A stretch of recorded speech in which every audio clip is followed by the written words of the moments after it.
اور کیسا نہیں رکھنا چاہیے. تو جو لوگوں کو آ کر کے بتائے، جو لوگوں کو آ کر کے سمجھائے، تو وہ چیزیں ہونی چاہیے. ٹھیک ہے، تو یہی اس کا ایک وہ ہو سکتا ہے. یا تو پھر دوسرا جو مسئلہ مشکل ہے، دوسرا مسئلہ بڑا مشکل ہے، اور وہ یہ ہے کہ ایسے لوگوں کو کمیٹی سے ہٹا دیا جائے. تو اس میں فتنے کا خوف ہو سکتا ہے. حالانکہ جسے امام یا مسجد کے فرائض ان چیزوں کا پتہ نہیں ہے، تو ظاہر سی بات ہے کہ ایسے لوگوں کو جو ہے ذمہ دار نہیں بنانا چاہیے. ذمہ دار انہی حضرات کو بنانا چاہیے جنہیں دین و دنیا دونوں کا علم ہو. خاص کر دنیا کا ہو نہ ہو، لیکن دین کا علم ضرور ہونا چاہیے. ٹھیک ہے، تو اس لیے اس کا طریقہ یہی ہے کہ اللہ والوں کو بلائیں، اپنے یہاں کے جو بڑے اکابر ہیں، جو بزرگ ہستیاں ہیں، ان کو بلائیں اور ان کے ذریعے سے ان کی اصلاح کی کوشش کریں. جی مفضل مظاہری ہمارے درسی ساتھی ہیں، یہ پوچھ رہے ہیں سر ڈھانک کر استنجا کرنا یہ فرض ہے، واجب ہے، سنت ہے یا مستحب ہے، یا پھر کیا ہے؟ پلیز تفصیل سے جواب دیں. جی استنجا کرنا سر ڈھانک کر کے یہ سنت کے اندر آئے گا. نبی کریم صلی اللہ علیہ وسلم کا معمول تھا کہ آپ جب استنجا کے لیے جاتے تو کھلا سر نہیں جاتے تھے. وجہ اس کی یہ ہے کہ جتنے بھی کیٹانو یعنی گندی چیزیں، بری چیزیں ہوتی ہیں، خبیث جنات وغیرہ ہوتے ہیں، تو وہ سب کے سب وہیں گندی جگہوں پہ رہتے ہیں. تو اس لیے کہ وہاں جو کیٹانو وغیرہ رہتے ہیں وہ آدمی کے بالوں میں الجھ کر کے جو ہے نہ آ جائیں، آدمی کی تکلیف کا ذریعہ نہ بنے. تو اس لیے بتایا گیا کہ آدمی سر ڈھک کر کے بیت الخلاء جائے. تو یہ سنت کے اندر آئے گا، فرض واجب کے اندر نہیں آئے گا. جی اور بابو لال پٹھان کہہ رہے ہیں ہم 2-3 ساتھی بات کر رہے تھے تو ایک بندے کا نکاح نہیں ہوا، تو اس سے طلاق کے مسائل سمجھا رہے تھے، پر اچانک میرے دل میں وسوسہ آیا کہ میں اپنی بیوی کو دے رہا ہوں، پر ہمارا مقصد تھا سمجھانا.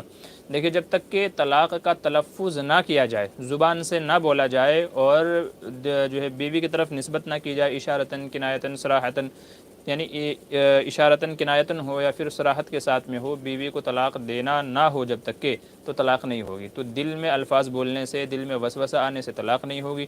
ایسی سمجھانے کی نیت سے کسی کو طلاق کے مسائل سمجھائے جا رہے ہیں اور آدمی طلاق کے الفاظ بولتا ہے تو بھی طلاق نہیں ہوگی. ایسے ہی طلاق کے الفاظ بولے لیکن بیوی کی نیت نہیں تھی، بیوی کی طرف ان کو منسوب نہیں کیا ہے، تو بھی طلاق نہیں ہوگی.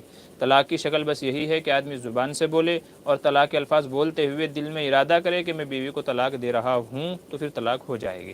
اور اگر ایسا ہے کہ آپ کو شک ہو رہا ہے تو پھر بہتر ہے کہ آپ تجدید نکاح کر لیں، دوبارہ نکاح کر لیں. کوئی مشکل مسئلہ نہیں ہے. اپنے گھر والوں کو، بھائی بہن وغیرہ کو، 2 لوگوں کو، 2 مرد کو، اپنے بھائی اور والد کو گواہ بنا کر کے ایجاب و قبول کر لیں اور نیا مہر رکھ لیں 5,000-7,000. تو آپ کا جو یہ شک ہے، یہ ڈاؤٹ ہے، یہ بھی دور ہو جائے گا انشاءاللہ. ٹھیک ہے، یہ اس مسئلے کا حل ہو جائے گا جو آپ نے پوچھا ہے. محمد شعیب رحمانی کا سوال ہے مفتی صاحب اگر کسی نے کسی کو راندہ درگاہ کہا، اس کے بارے میں کیا حکم ہے؟ راندہ درگاہ کا مطلب یہ ہوتا ہے کہ کسی کے در سے بھگایا ہوا. راندہ درگاہ کا مطلب یہ ہے کہ اس کو اپنے در سے بھگا دیا، اپنے گھر سے بھگا دیا، یہ ہوتا ہے. تو راندہ درگاہ سے شخص کو کہا جاتا ہے جو بھاگا ہوا ہو. تو یہ لفظ اگرچہ نہیں استعمال کرنا چاہیے، کیونکہ یہ لفظ شیطان کے تعلق سے استعمال کیا جاتا ہے کہ اللہ تبارک و تعالیٰ نے اپنے دربار سے، اپنی بارگاہ سے اس کو بھگا دیا تھا، اس کے اوپر لعنت کر دی تھی. تو عام لوگوں کے لیے یہ لفظ استعمال نہیں کرنا چاہیے، بہتر یہی ہے. لیکن اگر کسی نے لفظ استعمال کر لیا ہے تو بہرحال اسے کافر یا اس طرح کا کوئی اس کے اوپر سخت حکم نہیں لگایا جائے گا. بس یہی کہا جائے کہ اس نے غلط الفاظ استعمال کیا ہے، ایسا نہیں کہنا چاہیے تھا. اور کہنے والوں کو بھی چاہیے کہ توبہ استغفار کرے اور آئندہ اس طرح کے الفاظ بولنے سے پرہیز کرے. اچھا ببلو پٹھان، تو اس سے بھی طلاق ہو جاتی ہے؟ میں آپ کے سوال کا جواب دے دیا. مہک سیفی السلام علیکم. جی وعلیکم السلام ورحمۃ اللہ. فواز علی کا سوال ہے حضرت حق بات پہ اللہ پہ قسم اٹھانا کیسا ہے؟ کیا اللہ کے علاوہ کسی اور پہ بھی قسم اٹھا سکتے ہیں؟ جیسے قرآن میں اللہ نے کئی چیزوں کی قسم اٹھائی ہے. دیکھیے اللہ نے جو چیزوں کی قسم اٹھائی ہے تو وہ ان کے عظمت اور ان کا تقدس کی وجہ سے اٹھائی ہے. باقی ہم لوگوں کے لیے نبی کریم صلی اللہ علیہ وسلم نے ارشاد فرمایا من اراد ان یحلف فلیحلف باللہ، کہ جو آدمی قسم کھانے کا ارادہ کرے تو وہ صرف اور صرف اللہ کی قسم کھائے، چونکہ اللہ سے بڑھ کر کے کوئی چیز نہیں ہے. سب سے زیادہ باعزت اور باعظمت جو ذات ہے وہ اللہ تعالیٰ کی ہے، تو اللہ تعالیٰ کی ہی قسم کھانی چاہیے.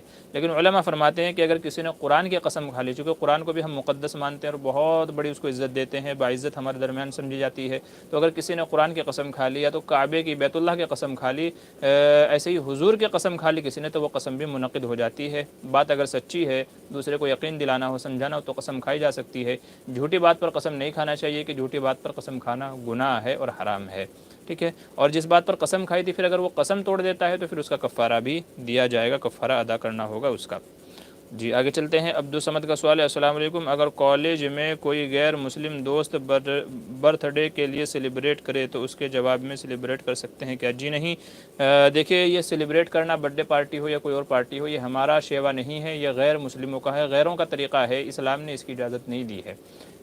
یہاں تک کہ نہ حضور صلی اللہ علیہ وسلم کا، نہ آپ کے بعد صحابہ کا، تابعین طب تابعین، کسی بھی ولی اللہ کا اس طریقے سے جو آج ہمارے دیار میں کیک منگایا جاتا ہے، موم بتیاں لگائی جاتی ہیں، پھر اس کو دوسرے کے منہ پہ ملا جاتا ہے، رزق کی بے عزتی کی جاتی ہے، انڈے پھوڑ کر کے مارے جاتے ہیں، بہت ساری بے حرمتیاں، بہت ساری غلط باتیں کی جاتی ہیں، تو اس طریقے سے برتھ ڈے منانے کی کسی کی بھی اجازت نہیں ہے، تو اس لیے اس طریقے سے سیلیبریٹ کرنے سے بچنا چاہیے، اور جہاں اس طرح کی پارٹیز ہو رہی ہوں تو وہاں بھی شریک نہیں ہونا چاہیے، کہ غلط کام میں شریک ہونا بھی اس عمل کو کرنے کے برابر ہوتا ہے، تو اس لیے اس طرح کے پروگرام میں اور پارٹیز میں شریک بھی نہیں ہونا چاہیے، چپ چاپ وہاں سے کھسک جائیں کوئی بہانہ بنا کر کے۔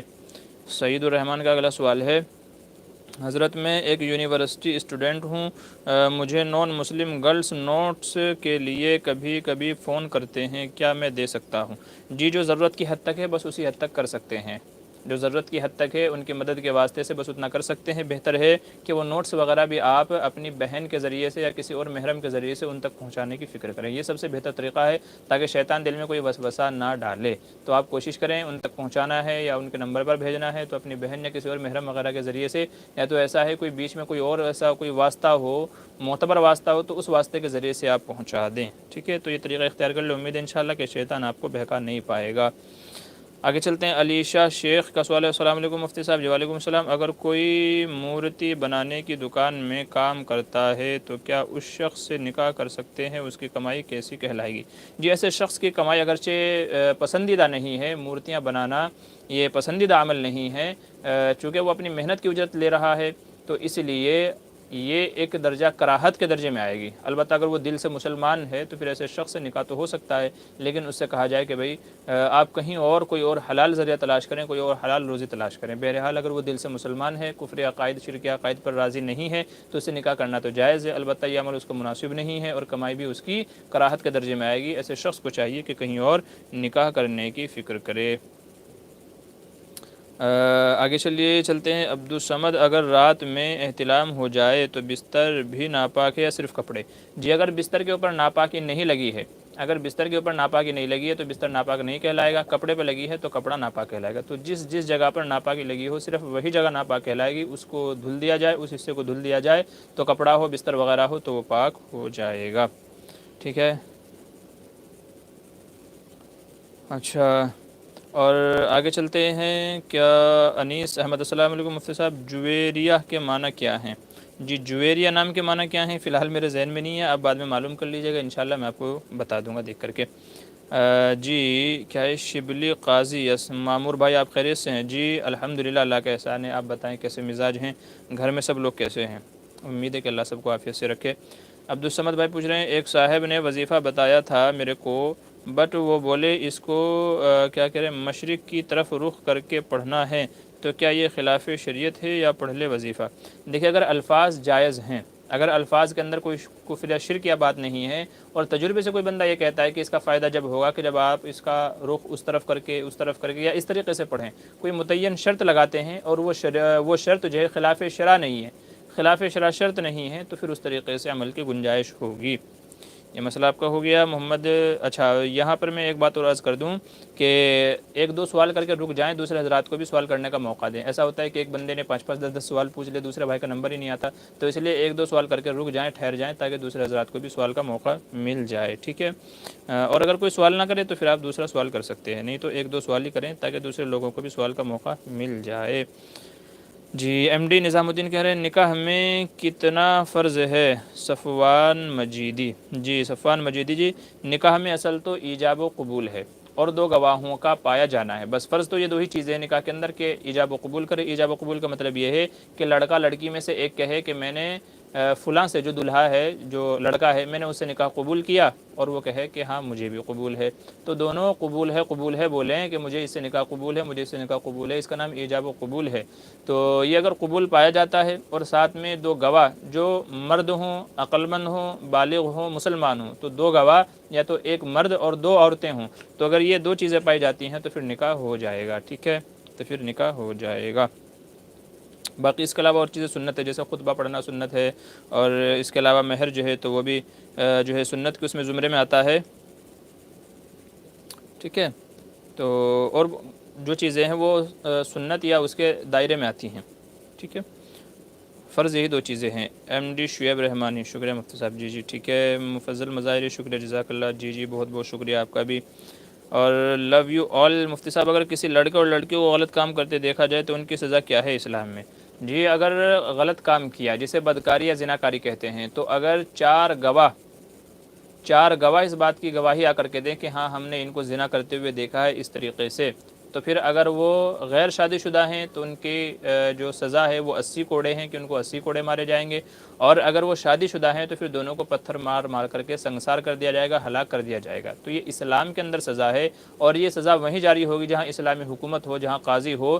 تو جہاں پر قاضی ہو تو قاضی ہی یہ سزا دے گا، بقیہ دوسرے لوگ اس سزا کو جیسے ابھی ہمارا ہندوستان ہے تو یہاں پر اگر کوئی کسی کو دیکھ لے اور بولے بھائی میں تو یہ سزا کروں گا، پتھر مار کے ہلاک کروں گا، تو یہاں یہ احکام جاری نہیں ہوں گے. جیسے سعودی ہے تو سعودی اسلامی ملک ہے، اسلامی کنٹری ہے، یا اور دوسری ترکی وغیرہ جو اسلامی کنٹریز ہیں، تو وہاں پر جو قاضی ہوتا ہے تو اگر زناکاری شرعی شہادتوں کے ساتھ ثابت ہو جائے تو پھر یہ سزا دی جائے گی، ٹھیک ہے. یہ چیز اچھے سے یاد رکھ لیجئے گا. اچھا، دوسری بات یہ ہے کہ میں سب کے سوالات کے جوابات دوں گا، تو اس لیے آپ حضرات بنے رہیے ساتھ میں آہستہ آہستہ ترتیب وار ہر ایک کے سوال کا جواب دے رہا ہوں. تو اس لیے ہو سکتا ہے کہ آپ نے سوال کیا ہو اور ابھی تک اس کا جواب نہ ملا ہو، تو تھوڑا سا انتظار کیجئے، انشاءاللہ آپ کے سوال کا بھی جواب مل جائے گا. تو میں ترتیب وار جواب دے رہا ہوں، چونکہ سوال بہت سارے آ جاتے ہیں تو پھر مشکل ہو جاتا ہے جواب دینا. باقی انشاءاللہ سب کے سوالات کے جواب دوں گا. اچھا، عبدالصمد بھائی، آج کا چوتھا 5واں سوال ہے آپ کا.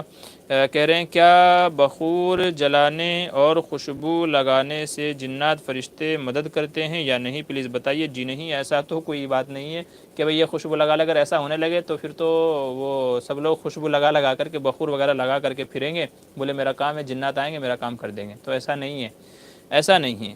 تو یہ باتیں جو ہے یہ عوام میں غلط رائج ہو گئی ہیں، یا تو ہو سکتا ہے کہ جو عامل لوگ حضرات ہوتے ہیں، بابا لوگ جو ہوتے ہیں، انہوں نے مشہور کر دی ہو. باقی ایسی کوئی بات نہیں ہے. اگر ایسا ہونے لگے تو پھر سارے مسئلوں کا حل لوگ یہی ڈھونڈنے لگیں. اور خوشبو جو ہے نا وہ سونے سے بھی زیادہ مہنگی ہو جائے، یہ بخور جو ہے پھر وہ سونے سے بھی مہنگی ہو جائے کہ سب لوگ اسی کی طرف دوڑیں گے. امید ہے بات سمجھ گئے ہوں گے. جی یاسین بھائی کا سوال ہے. السلام علیکم مفتی صاحب. جی وعلیکم السلام. اگر آنکھوں کی دونوں بھویں ملی ہوئی ہوں تو کیا درمیان کے بال تراش سکتے ہیں یا اکھیڑ سکتے ہیں؟ جی مردوں کے لیے تو اجازت نہیں ہے. اگر بھووں کے جو یہ درمیان کے بال ہیں اگر یہ آپس میں ملے ہوئے ہوں تو مردوں کو تو اجازت نہیں ہے. البتہ عورت کے لیے اجازت ہے. اگر یہ بھووں کے بال ملے ہوئے ہوں عورت کے اور دیکھنے میں عورت بدصورت لگتی ہو اور شوہر کو اس سے تکلیف ہوتی ہو یا کراہیت ہوتی ہو، تو پھر ایسی صورت میں صرف جو بیچ کے بال ہیں صرف ان کو اکھاڑنے کی علماء نے اجازت دی ہے. تو عورت کے لیے اجازت ہے، مرد کے لیے اجازت نہیں ہوگی. اچھے سے سمجھ گئے.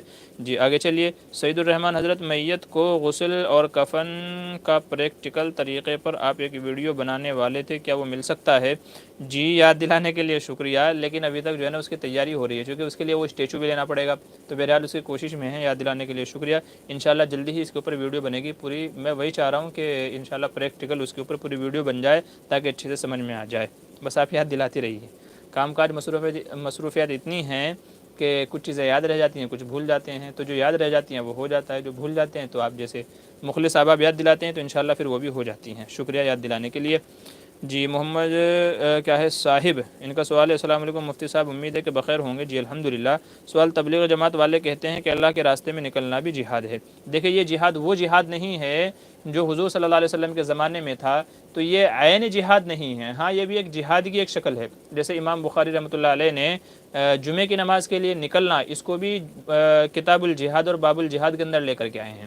تو اللہ کے راستے میں نکلنا، جمعے کی نماز کے لیے نکلنا، اپنے دینی بھائی کی مدد کے لیے نکلنا، تو بعض علماء نے ان کو بھی جہاد مانا ہے. لیکن یہ وہ حقیقی جہاد نہیں ہے کہ جس کے اوپر نبی کریم صلی اللہ علیہ وسلم نے ارشاد فرمایا کہ جب بندہ اللہ کے راستے میں شہید ہو جاتا ہے تو اس کا خون کا قطرہ زمین پر گرنے سے پہلے اس کی مغفرت ہو جاتی ہے. تو یہ حقیقی جہاد نہیں ہے، بلکہ یہ کہہ لیں یہ حکمی جہاد ہے کہ حکماً اس کو بھی جہاد کہا گیا ہے. تو وہ اس معنی کر کہتے ہیں. اور اگر کوئی اس کا الٹا کہتا ہے کہ جی نہیں یہ تو وہی جہاد ہے جس کی حضور نے وہ تعریف کی ہے، تو پھر وہ غلطی پر ہیں. ایسے لوگوں کو سمجھانا چاہیے. تو یہ حکمی جہاد ہے، حقیقی جہاد نہیں ہے. اس بات کو اچھے سے سمجھ لیجئے.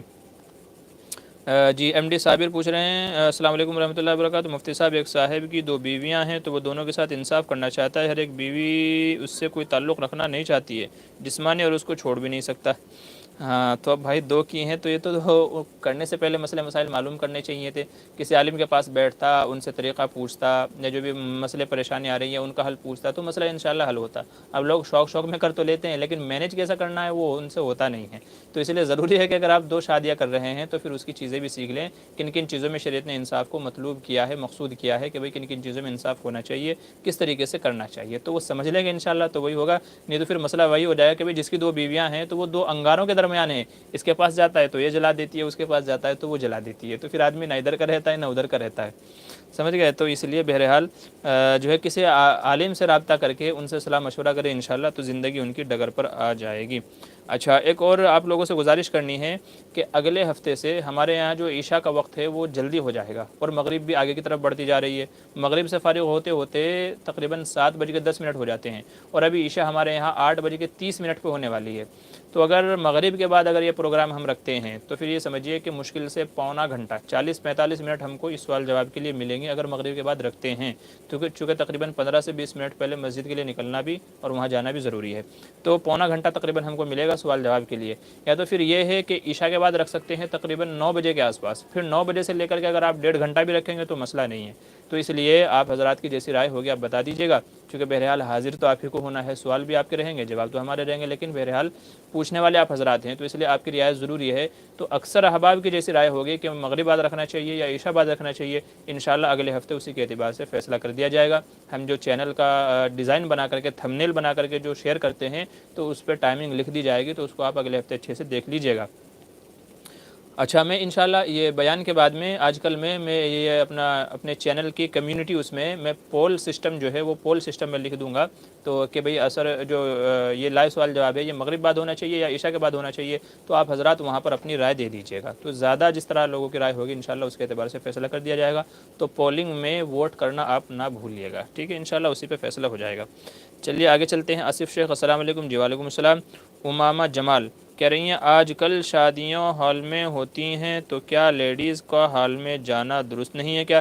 جی عورتوں کو تو گھر سے باہر نکلنے سے منع ہی کیا گیا ہے، عورتوں کو جو ہے باہر نکلنا منع کیا گیا ہے، اس لیے عورتوں کو شادی ہال میں نہیں جانا چاہیے، ان کو جانے کی ضرورت بھی کیا ہے، بھئی دلہن تو دوسرے گھر میں آئے گی تو آپ اپنا جس کے گھر میں دلہن آئی ہے وہاں جا کر کے دیکھ سکتی ہیں، رہ گئے بات کھانے پینے کی تو کھانے پینے کا نظم آپ گھر میں بھی منگوا سکتے ہیں، گھر میں بھی کروا سکتے ہیں، تو یہ مسئلہ ہے۔ اچھا آج کل یہ خاص کر بڑے شہروں میں ہے، بڑے شہروں میں اس لیے ہے کہ لوگ دور دراز سے آتے ہیں اور لوگوں کے گھر بھی چھوٹے ہوتے ہیں، تو اس لیے شادی ہال میں سب کو بلا لیا جاتا ہے تاکہ سب سے ملاقات بھی ہو جائے، سب کا کھانا پینا بھی ہو جائے، تو پھر اس صورت میں جب کہ ناگزیر ہو جائے مسئلہ اور اس کے علاوہ کوئی چارہ نہ ہو تو پھر پردے کا پورا اہتمام کرنا چاہیے، پورا پردہ ہونا چاہیے، لیڈیز الگ ہونی چاہیے اور جینٹس الگ ہونے چاہیے، کھانے پینے کا نظم بھی الگ الگ ہونا چاہیے، تو اگر پورا پردہ رکھا جائے تو شاید گنجائش نکل آئے، نہیں تو مرد و عورتوں کا ایک ساتھ جمع ہونا، اجتماع اس طریقے سے کرنا، بن ٹھن کر کے وہاں جانا، خوشبوئیں لگا کر کے، لالی پاؤڈر کریم پاؤڈر لگا کر کے اس طریقے سے وہاں جانا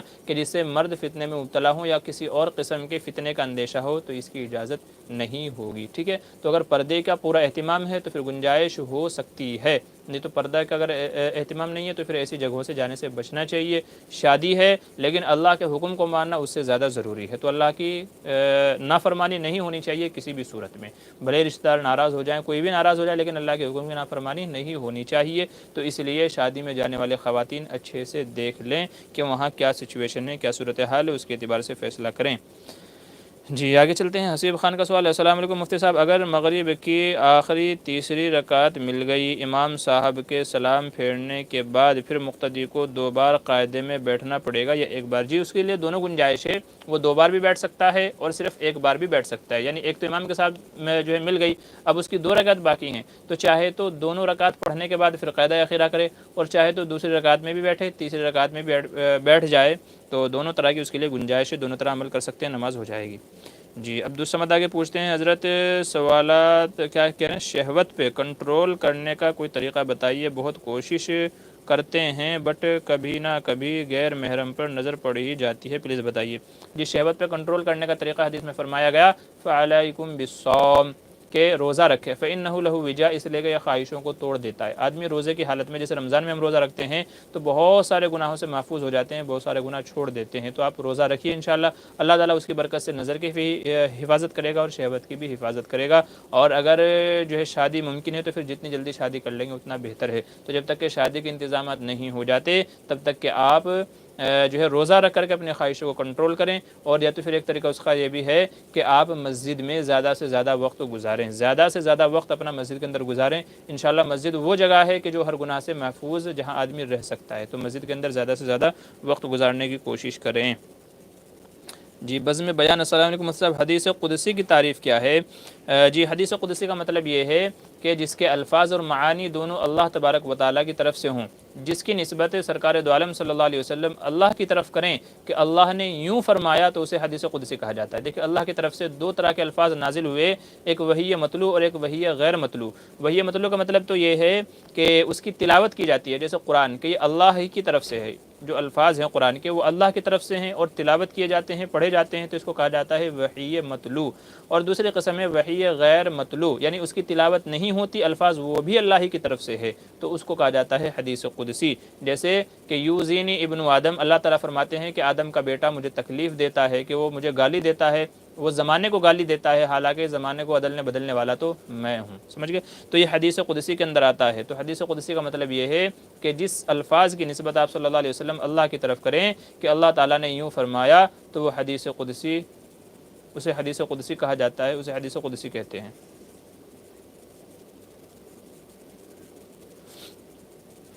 جی آگے چلیے، محمد فیضان، السلام علیکم صاحب، خیریت سے ہیں؟ جی وعلیکم السلام، اللہ کا احسان ہے، اس کا فضل ہے، دعا کرتے رہیں۔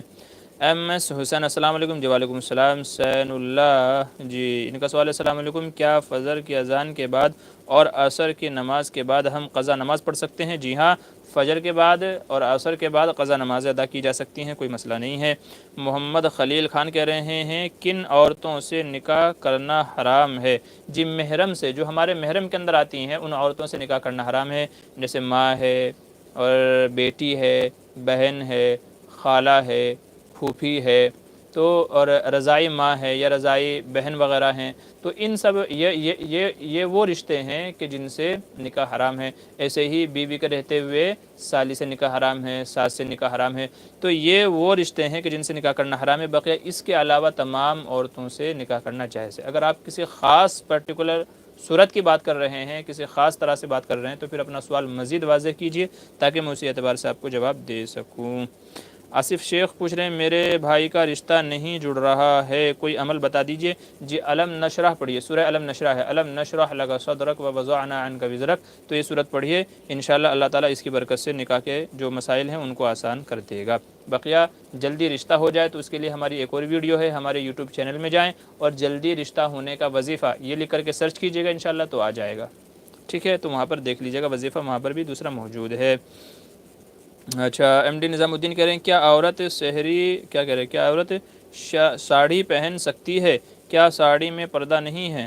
اچھا جی دیکھیے، ساڑی سے اگر پردہ ہو جاتا ہے، چونکہ عموماً ساڑی ہندو عورتیں پہنتی ہیں اور وہ اس طریقے سے پہنتی ہیں کہ جس سے ان کے پیٹ کا حصہ اور پیچھے سے پیٹھ کا حصہ کھلا رہ جاتا ہے، کہنے کا مطلب یہ ہے کہ سطر دکھتا ہے، تو اگر اس طریقے سے پہنے تو وہ تو ناجائز ہے، اس کی تو اجازت نہیں ہے۔ لیکن اگر ساڑی کو اس طریقے سے پہنتی ہیں کہ عورتوں کے پورا جسم کور ہو جاتا ہے، یہاں تک کہ ہاتھ بھی ان کے ہتھیلیوں تک کے کور ہو جاتے ہیں، ہتھیلیوں تک کے ان کے ہاتھ بھی کور ہو جاتے ہیں، جسم کا کوئی حصہ نہیں دکھتا ہے، تو اگر اس طریقے سے عورت اپنے آپ کو کور کر کے ساڑی پہنتی ہے تو پھر اس کے پہننے کی اجازت ہوگی۔ لیکن چونکہ یہ ہندو عورتوں کا شعار ہے، یہ ان کا پہناوا ہے، تو اس لیے مسلم عورتوں کو اس طرح کا لباس پہننے سے بچنا چاہیے۔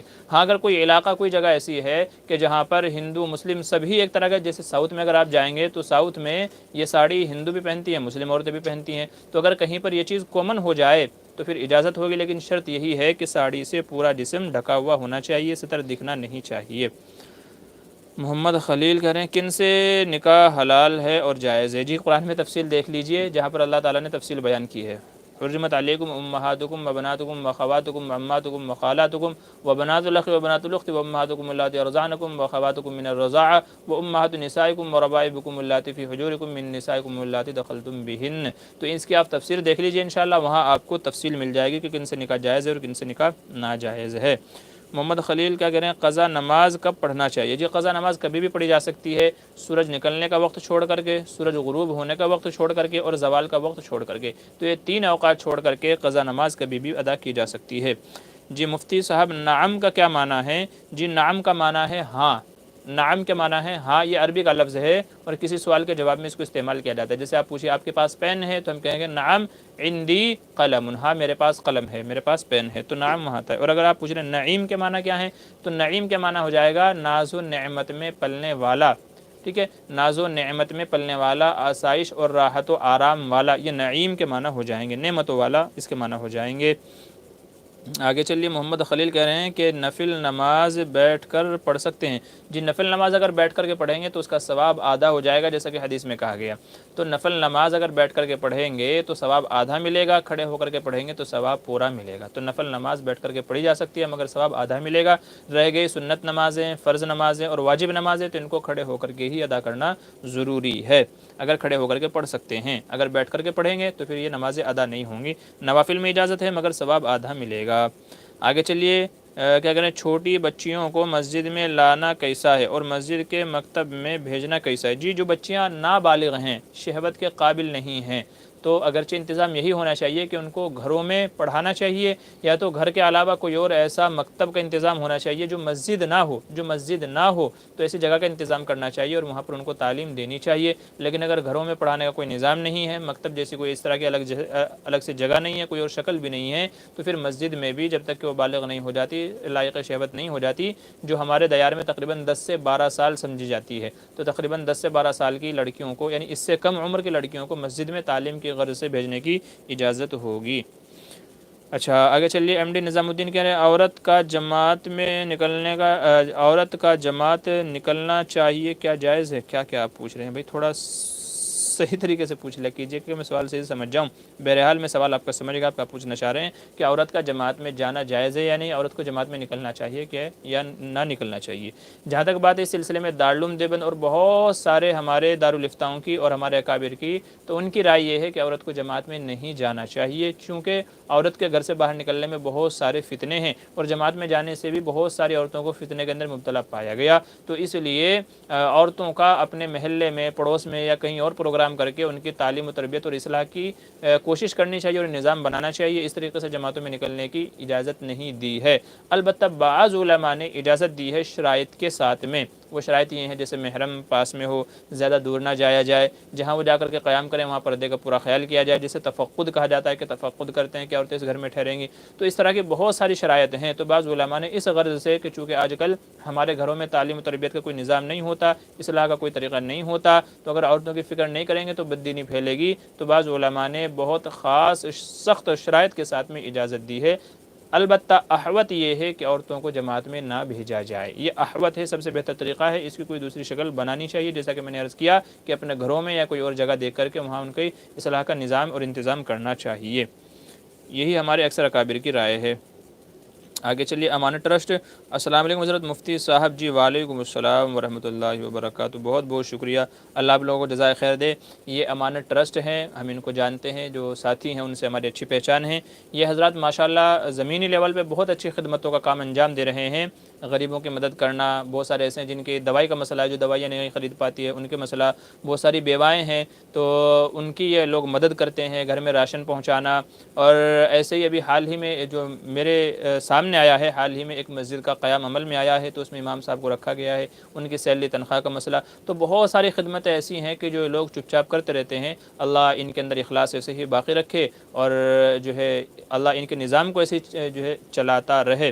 باقی آپ حضرات سے گزارش ہے کہ اگر کوئی اس کار خیر میں حصہ لینا چاہے تو وہ ان حضرات سے رابطہ کر لے، مہینہ مہینہ جو بھی، بھلے ہی 10 روپے دے، 50 روپے دے، لیکن مہینہ مہینہ جو بھی اللہ کی رضا کے لیے اس چیز میں حصہ لینا چاہے، میں چونکہ ان کو جانتا ہوں، بہت ہی معتبر اور بہت ہی اچھے لوگ ہیں، اور یہ رجسٹرڈ بھی ہے، یہ جو امانت ٹرسٹ ہے یہ باقاعدہ رجسٹرڈ بھی ہے اور اس کا پورا نظام و حساب کتاب میرے سامنے بھی آتا رہتا ہے، تو یہ لوگ بڑی اچھی خدمات انجام دے رہے ہیں۔ تو اگر آپ حضرات میں سے کوئی اس میں شرکت کرنا چاہے اللہ کی رضا کے لیے تو وہ کر سکتا ہے، جو اس کے ذمہ دار حضرات ہیں آپ ان سے رابطہ کر لیجئے گا، ٹھیک ہے۔ یہ امانت ٹرسٹ ہے، تو آپ چینل پہ چلے جائیں اور چینل پہ جا کر کے کسی ویڈیو کے اندر کمنٹ کر دیں تو انشاءاللہ وہ لوگ آپ سے رابطہ کر لیں گے، ٹھیک ہے۔ تو اللہ ان کی خدمتوں کو قبول کرے اور جو اس میں جڑے ہوئے ہیں یا جڑنے والے ہیں اللہ ان کی بھی خدمتوں کو قبول کرے۔ جی محمد خلیل خان، دوسری شادی کتنی شرطیں ہیں؟ جی دوسری شادی کی شرط یہی ہے، صرف یہ شرط ہے کہ وہ انصاف کرے۔ دو بیویاں اگر کرنا چاہتا ہے تو دونوں کے درمیان انصاف کرے۔ انصاف کن چیزوں میں ہونا چاہیے؟ علماء فرماتے ہیں کہ کھانے میں، پینے میں، پہننے میں، رہنے سہنے میں اور رات گزارنے میں بھلے ہی ہم بستری کرے نہ کرے، لیکن رات اگر ایک رات ایک بیوی کے پاس گزاری تو دوسرے کے پاس، ایک گھر اس کو دیا ہے تو دوسرا گھر اس کو دے، جیسا کھانا اس کو دے رہا ہے ویسا کھانا دوسرے کو دے، جیسا کپڑا ایک کو دے رہا ہے پہننے کے لیے ویسا دوسری کو دے، ٹھیک ہے۔ باقی محبت تو دل کا فعل ہے، کسی سے کم ہوتی ہے کسی سے زیادہ ہوتی ہے، جیسے حضور صلی اللہ علیہ وسلم کو بھی ام عائشہ سے محبت زیادہ تھی بقیہ بیویوں کے مقابلے میں، تو یہ محبت تو دل کا فعل ہے، یقیناً جھکاؤ کسی ایک طرف ہوگا تو اس پہ اللہ سے معافی مانگتا رہے۔ باقی جن چیزوں میں جو ہے شرط ہے انصاف کرنا، برابری کرنا، وہ یہ چیزیں ہیں کھانا پینا، رہنا سہنا، کپڑا لتا اور رات گزارنا، تو ان چیزوں میں انصاف شرط ہے۔ اگر آدمی کو یقین ہے کہ میں کر لوں گا تو ہی دوسری شادی کرے، نہیں تو قرآن کریم میں کہا گیا فَإِنْ خِفْتُمْ أَلَّا تَعْدِلُوا فَوَاحِدَةً، اگر انصاف نہیں کر سکتے تو پھر بس ایک ہی پر اکتفا کرو، بس ایک ہی لے لو۔ آج کل لوگ ایک ہی میں پریشان ہیں، تو اس لیے اگر آپ کو یقین ہے کہ ہاں میں ان دونوں چیزوں میں یہ جو چیزیں بتائی گئی ان سب میں بیویوں کے درمیان انصاف کر سکتا ہوں تو ہی دوسری شادی کا بیڑا اٹھائیں، ورنہ پھر کسی لڑکی کی زندگی کو خراب نہ کریں، اس کو چھوڑ دیں، اللہ شاید اسے کوئی اور بہتر نواز دے۔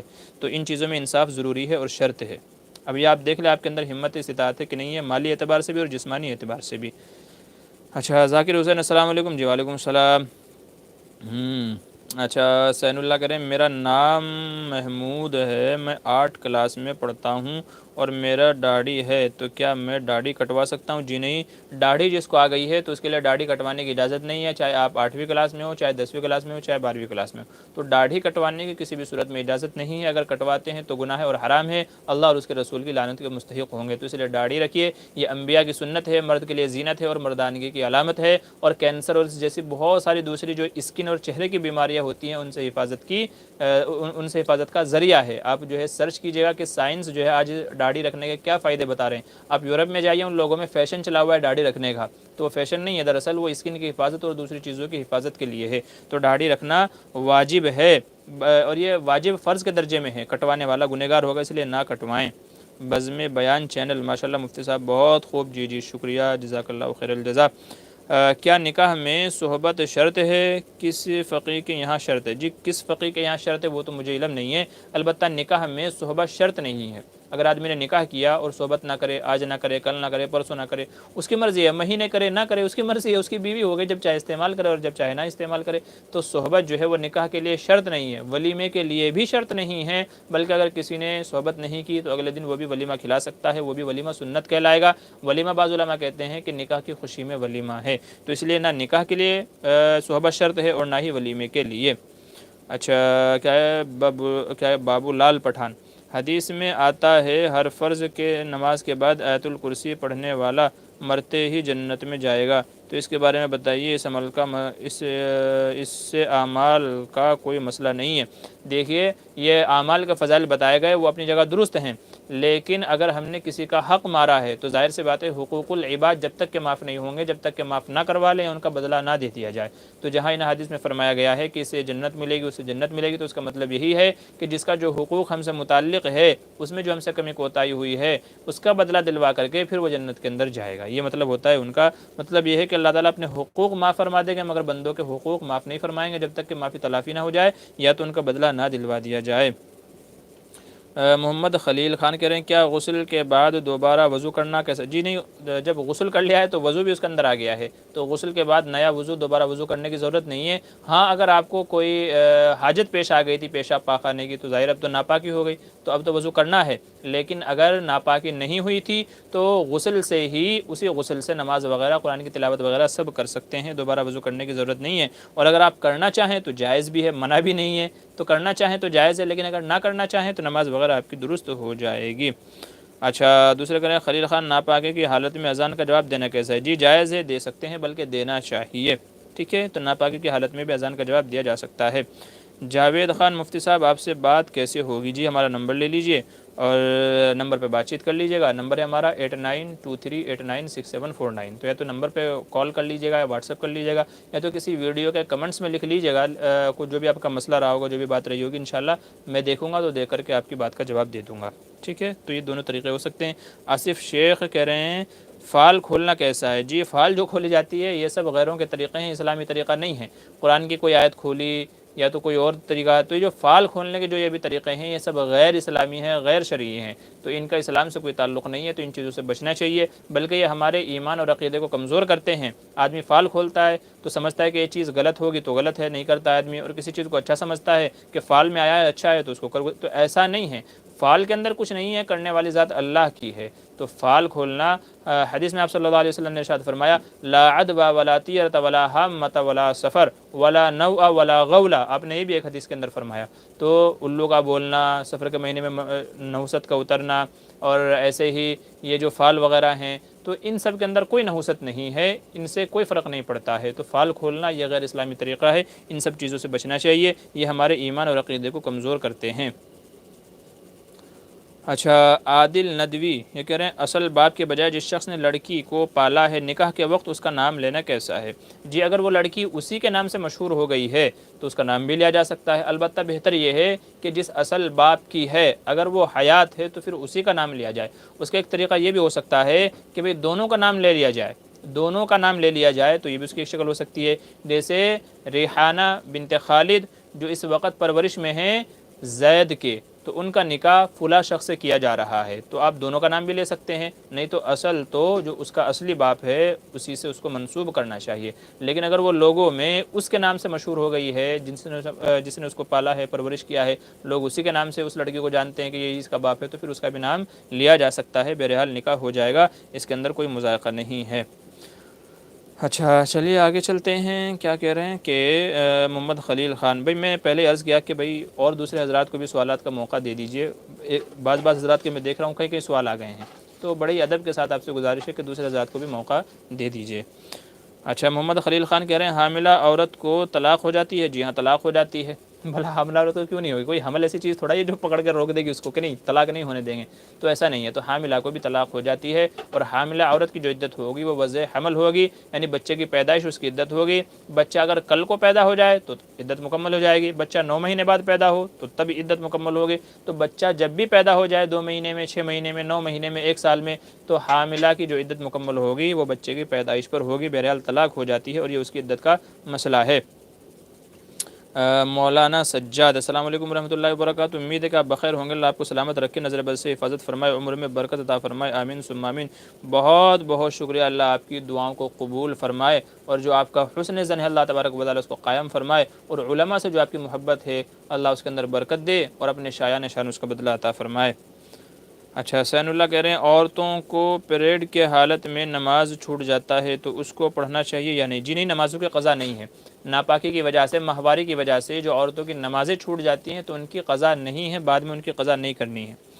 اچھا محمد خلیل کہہ رہے ہیں حیض والی عورت کو طلاق دینا کیسا ہے؟ جی طلاق تو نہیں دینا چاہیے، لیکن اگر طلاق دے دی ہے تو بہرحال طلاق ہو جاتی ہے، لیکن طلاق نہیں دینا چاہیے، حضور صلی اللہ علیہ وسلم نے منع فرمایا، بلکہ حضرت عمر فاروق رضی اللہ عنہ کے صاحبزادے نے حضرت ابن عمر نے حیض کی حالت میں طلاق دی تھی، تو آپ نے ان کے اوپر غصہ فرمایا اور یہ کہا کہ ان سے رجوع کرو، اور جب وہ پاک ہو جائیں تو پھر ان کو طلاق دینا۔ تو یہ حدیث ہم کو یہ بتا رہی ہے کہ حیض کی حالت میں طلاق ہو جاتی ہے، اگر نہیں ہوتی تو حضور کیوں کہتے کہ ان سے رجوع کرو، پھر اسے طہر کی حالت میں طلاق دینا، پاکی کی حالت میں؟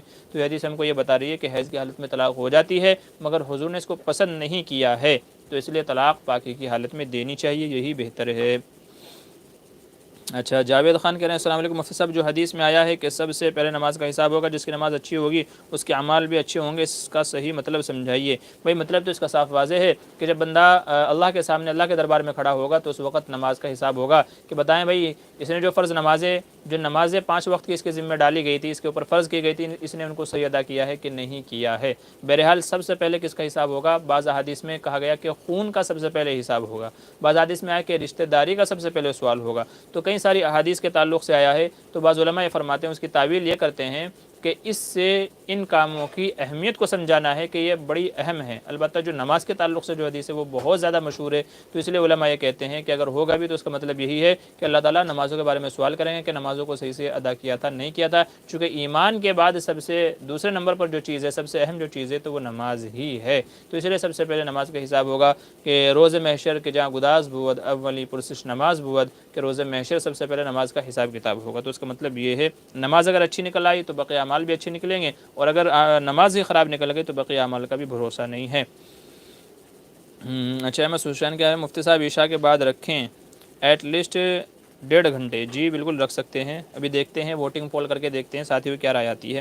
بزم بیان مفتی صاحب عشاء کے بعد میں بہتر رہے گا؟ اچھا جی بزم جی ٹھیک ہے، دیکھتے ہیں انشاءاللہ جیسے لوگوں کے ووٹ آتے ہیں، زیادہ تعداد جیسی رہے گی، لوگوں کی رائے رہیں گی، انشاءاللہ اس کے حساب سے فیصلے کریں گے۔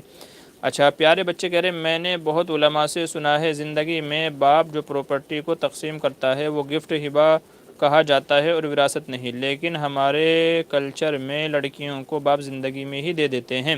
جی آپ نے بالکل صحیح سنا ہے کہ جو زندگی میں دیا جائے تو وہ ہبہ اور ہدیہ کہلایا جاتا ہے، اور لڑکیوں کو زندگی میں جو دیا جاتا ہے ہمارے یہاں کلچر میں وہ اس لیے ہے کہ باپ کو پتہ ہوتا ہے کہ میرے مرنے کے بعد بیٹے نہیں دیں گے، تو اس لیے زندگی میں کچھ نہ کچھ ان کے نام کر دیا جاتا ہے کہ اگر بیٹے نہ بھی دیں تو کم سے کم کچھ تو ان کو مل جائے گا۔ لیکن شرعی مسئلہ یہ ہے کہ اگر کسی باپ نے اپنے اولاد کو زندگی میں دے دیا، لڑکیوں کو بھی زندگی میں دے دیا تھا، لیکن مرنے کے بعد میں باپ کی جو بھی میراث ہوگی تو شرعی اعتبار سے لڑکیوں کا اس میں حصہ ہوگا، اور اگر لڑکے نہ دیں، بھائی اپنی بہنوں کو حصہ نہ دیں تو وہ گنہگار ہوں گے، اور قیامت میں ان سے سوال کیا جائے گا، ان کو اس کا جواب دینا ہوگا۔ تو زندگی میں دیں نہ دیں، لیکن باپ کے مرنے کے بعد وراثت میں جیسے لڑکوں کا حصہ ہے تو لڑکیوں کا بھی حصہ ہوگا، اس کو رکھ لینا یا ان کو نہ دینا جائز نہیں ہوگا۔ بہرحال جو دیتے ہیں تو وہ اس وجہ سے دیتے ہیں۔ اچھا پیارے بچے اگلا سوال ہے، کیا کہہ رہے ہیں کانٹیڈ تو کیا اچھا کنٹینیو کہہ رہے ہیں تو کیا یہ لڑکیوں کو باپ کی زندگی میں دے دینا صحیح ہے؟ جی صحیح ہے، کیونکہ اکثر بھائی بہن کو حق جی وہ میں نے پورا مسئلہ آپ کو بتا دیا تفصیل سے۔ اچھا محمد خلیل خان کہہ رہے ہیں ناپاکی کی حالت میں کھانا پینا کیسے؟ جی جائز ہے، اگر ناپاک ہے تو کھانا پینا تھوڑا ہی روکیں گے، تو کھانا پینا تو جائز ہے بہرحال، بس یہ ہے کہ ہاتھوں پر ناپاکی گندگی نہیں لگی رہنی چاہیے۔ آپ نے ہاتھ وغیرہ دھل لیے ہیں تو اب آپ ویسے پاک ہیں، ٹھیک ہے، جسمانی اعتبار سے آپ پاک ہیں۔ ناپاکی جو ہے یہ حکمی ناپاکی ہے جو عبادت کے لیے رکاوٹ بنتی ہے کہ آپ نماز نہیں پڑھ سکتے، قرآن وغیرہ نہیں پڑھ سکتے، تو یہ ویسی ناپاکی ہے۔ باقی کھانا پینا، بیوی کے ساتھ میں رہنا سہنا، کہیں رشتہ داری میں جانا یا دوسری جگہوں پہ جانا، تو یہ سب چیزیں جائز ہیں، تو یہ ایسی ناپاکی نہیں ہے کہ جو آپ کو کھانے سے روک دے۔ اگر ایسا ہونے لگے تو آدمی تو بھوکا مر جائے، خاص کر عورتیں جن کو 8-8 دن 10-10 دن ماہواری آتی ہے، تو اگر آپ یہ کر دیں گے تو بیچاری بھوکی مر جائیں گی، تو ایسا نہیں ہے۔ تو ناپاکی کی حالت میں کھانا پینا سب جائز ہے۔ ایم ایس حسین لاسٹ ٹائم میں نے آپ سے راہی حجازی ایپ کے فجر شروع ہونے کے وقت اپنی مسجد سے میچ کرنے کہا تھا، کیا آپ نے کیا تھا یا بھول گئے تھے؟ جی میں بھول گیا تھا، مصروفیات کی وجہ سے، معاف فرمائیں۔ کسی ویڈیو میں آپ مجھے کمنٹ کر دیجئے انشاءاللہ تو مجھے یاد رہے گا۔ تو آپ نے وہ ٹائم پہ پوچھا تھا، پھر آپ نے یاد نہیں دلایا تو میں بھول گیا، تو آپ مجھے یاد دلا دیجیے گا کسی ویڈیو کے کمنٹ میں، انشاءاللہ میں کر لوں گا اس کو۔ حسیب خان جزاک اللہ جی شکریہ۔ ذاکر حسین کہہ رہے ہیں ایک تاجر دوسرے شخص سے 10,000 روپیہ مانگ رہا ہے کاروبار کے لیے، اور تاجر کہتا ہے کہ میں تم کو مہینے میں 5,000 روپیہ ہر مہینے دوں گا، لیکن حصہ طے نہیں ہے، تو کیا جائز ہے؟ جی نہیں، اگر دیکھیے اگر ادھار ہے تو اس کے اوپر نفع لینا حرام ہے، اگر قرض دے رہا ہے تو نفع لینا حرام ہے، اور اگر قرض نہیں ہے بطور تجارت کے ہے تو پھر اس میں سے تجارت کے جائز ہونے کے لیے آپس میں شراکت جسے کہتے ہیں، پارٹنرشپ جسے کہتے ہیں، تو اس کے جائز ہونے کے لیے ایک شرط یہ ہے کہ ایک تو نفع نقصان کے اندر شرکت، تو نفع ہوگا تو بھی شریک، نقصان ہوگا تو بھی دونوں شریک، اور دوسرا یہ ہے کہ جو نفع تقسیم ہونا چاہیے تو وہ فیصد کے حساب سے، کہ بھئی آپ کو 10% کے حساب سے، 15% کے حساب سے، یا آپ کا مال اتنا ہے تو اس کے حساب سے اتنا بنتا ہے، تو اس حساب سے نفع تقسیم ہونا چاہیے۔ اگر بغیر نفع تقسیم کیے، بغیر حساب لگائے، ایسے اٹکل پچو سے اندازے سے اگر دیا جا رہا ہے تو پھر یہ عمل جائز نہیں ہوگا۔ تو اندازے سے نفع دیا جا رہا ہے تو جائز نہیں ہے، فیصد کے حساب سے متعین کرنا چاہیے۔ اب فیصد کے حساب سے چاہے 4,000 آئے، 5,000 آئے، 10,000 آئے، وہ الگ بات ہے۔ تو یہ شکل ہونی چاہیے، اپنانی چاہیے۔ عبدالصمد حضرت آپ نے کہا کہ نفلی روزہ رکھے شہوت پر کنٹرول کرنے کے لیے، کیا زیادہ روزے رکھنے سے ہمارے اندر اسپم کاؤنٹ یا کی کمی یا صحت پر فرق نہیں پڑے گا؟ نہیں جی نہیں، ایسا نہیں ہوگا، روزے سے ایسا نہیں ہوگا۔ نبی کریم صلی اللہ علیہ وسلم تو اماں عائشہ فرماتی ہیں کہ کبھی کبھی پورا مہینہ گزر جاتا تھا اور ہمارے گھر میں چولہا نہیں جلتا تھا۔ صحابہ کی اکثر حالت یہی تھی، لیکن پھر بھی ہر ایک کے یہاں 3 4 4 بیویاں تھیں، ہر صحابی کے پاس میں 3 4 4 بیویاں تھیں، ایک سے زیادہ بیویاں تھیں، حالانکہ ان لوگوں کا تو اکثر وقت فقر و فاقے کے اندر گزرتا تھا۔ تو ایسا نہیں ہے کہ جو ہے روزہ رکھنے سے ہمارے اندر اسپرم کی کمزوری آ جائے یا کوئی اور کمزوری آ جائے، ایسا نہیں ہے، ٹھیک ہے، تو یہ غلط بیانی ہے۔ اچھا، سید احمد الہندی کہتے ہیں قرآن کے جتنے تعبیرات ہیں اسے مثال کے طور پر رأیت احد عشر کوکبا تلک عشرۃ کاملہ اس طرح اپنے تلفظ میں استعمال کرنا کیسا ہے؟ مثال کے طور پر کسی 11 لڑکے ہیں، احد عشر کوکبا، یہ قرآن کی بے ادبی تو نہیں؟ جی نہیں، یہ قرآن کی بے ادبی نہیں ہے۔ اس طرح کی تعبیرات استعمال کی جاتی ہیں چونکہ یہاں مقصد دوسرے کو بات سمجھانا ہوتا ہے، کوئی مذاق والی بات نہیں ہوتی، کوئی بے ادبی کرنا مقصد نہیں ہوتا، بلکہ قرآن کے انداز میں یا یوں کہہ لے کہ عربی میں اپنی بات کو سمجھانا ہوتا ہے۔ تو اس لیے جیسے تلک عشرۃ کاملہ، بہت سارے اکابر نے اس لفظ کو اپنے کتابوں میں جگہ دی ہے، تلک عشرۃ کاملہ، کہ یہ 10 نصیحتیں ہو گئی ہیں، یہ 10 باتیں ہو گئی ہیں، تو تلک عشرۃ کاملہ استعمال ہوا ہے، اور ایسے ہی بہت ساری جگہوں پر دوسرے الفاظ استعمال ہوئے ہیں۔ تو یہ قرآن کی بے ادبی نہیں ہے، استعمال کی اجازت ہے، گنجائش ہے۔ جی سید احمد الہندی، السلام علیکم ورحمۃ اللہ وبرکاتہ، ایک مسئلہ معلوم کرنا ہے، بینک کے انٹرسٹ کا پیسہ جماعت میں جانے والے مجبور ساتھی کو دے سکتے ہیں کیا؟ جی اگر وہ بندہ زکوٰۃ کا مستحق ہے تو پھر آپ اس کو دے دیں، انٹرسٹ کا پیسہ دے دیں۔ اگر وہ زکوٰۃ کا مستحق ہے، اب وہ اس کی مرضی ہے، وہ اسے جماعت میں جائے یا تو اپنے کسی اور دوسرے استعمال میں آئیں، لیکن اس شرط کے ساتھ دینے کہ آپ جماعت میں جائیں گے تو یہ غلط ہے، ایسا نہیں کرنا چاہیے۔ اگر کوئی زکوٰۃ کا مستحق ہے، مجبور ہے، تو آپ اس کو پیسہ دے دیں، وہ پھر اس کی مرضی ہے، جو بھی اس کو استعمال کرنا ہے، گھر میں راشن بھروانا ہے، جماعت میں جانا ہے، کسی کی دعوت کرنی ہے، جو بھی کرنا ہے وہ کرے، آپ اس کو رقم دے دیں، پھر آگے اس کی مرضی ہے۔ محمد صاحب، السلام علیکم مفتی صاحب، ایک آدمی پر پیسے ہیں اور دینے کو کہتا ہے مگر دیتا نہیں اور جماعت میں جاتا تو کیا حکم ہے؟ بھئی یہی کہا جائے گا کہ وہ جو حقوق العباد ہے اس میں کمی کوتاہی کر رہا ہے۔ دیکھیں جماعت میں جانا یہ اللہ کا حق ہے، جماعت میں جائے گا، اس کے اعمال کی اصلاح ہوگی، نمازیں زیادہ پڑھے گا، قرآن کی تلاوت زیادہ کرے گا، تو وہ حقوق اللہ تو ادا کر رہا ہے مگر حقوق العباد ادا نہیں کر رہا ہے۔ تو امید ہے کہ انشاءاللہ جو جماعت کے ساتھی ہیں ان کے ذریعے سے بات پہنچائے کہ بھئی اس کے پاس میرا قرضہ ہے، تھوڑا اس کو وہ دلوا دیں، وہ ادا کروا دیں، تو امید ہے انشاءاللہ اس طریقے سے جماعت کے بڑے ذمہ دار ساتھی اس سے بات کریں گے تو آپ کے پیسے دینے پر بھی آمادہ ہو جائے گا۔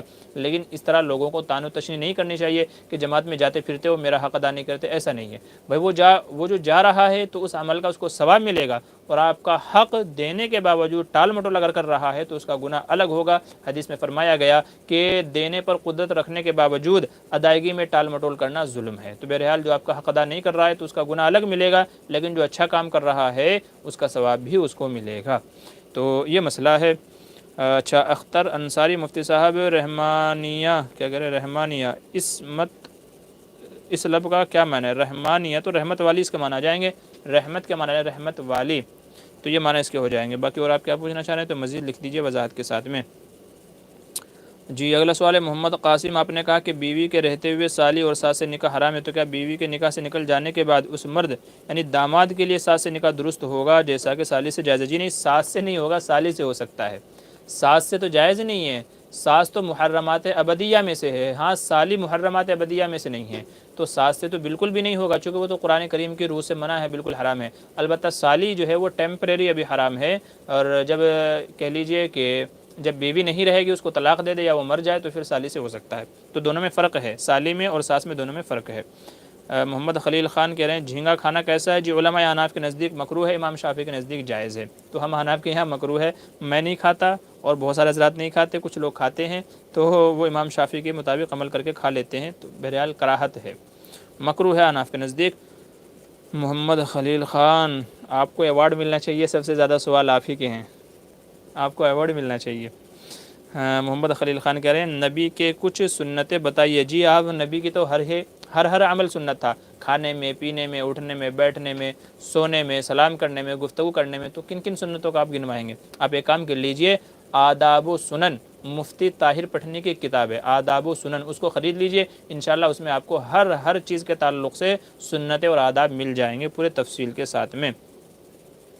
او اللہ، بہت سارے سوال ہیں جی بھائی، وقت کافی ہو گیا ہے تو اس لیے آپ حضرات سے گزارش ہے کہ اب زیادہ سوال نہ کریں۔ اچھا جی اچھا، چلیے ایم ایس حسین کیا کہہ رہے ہیں بیٹھ کر نماز پڑھنے کا طریقہ، یعنی پیر کس پوزیشن میں رہیں، نگاہ کہاں ہو، قیام میں، پہلی رکعت کے بعد، پھر کیسے ہو، کھڑے یا لیٹے؟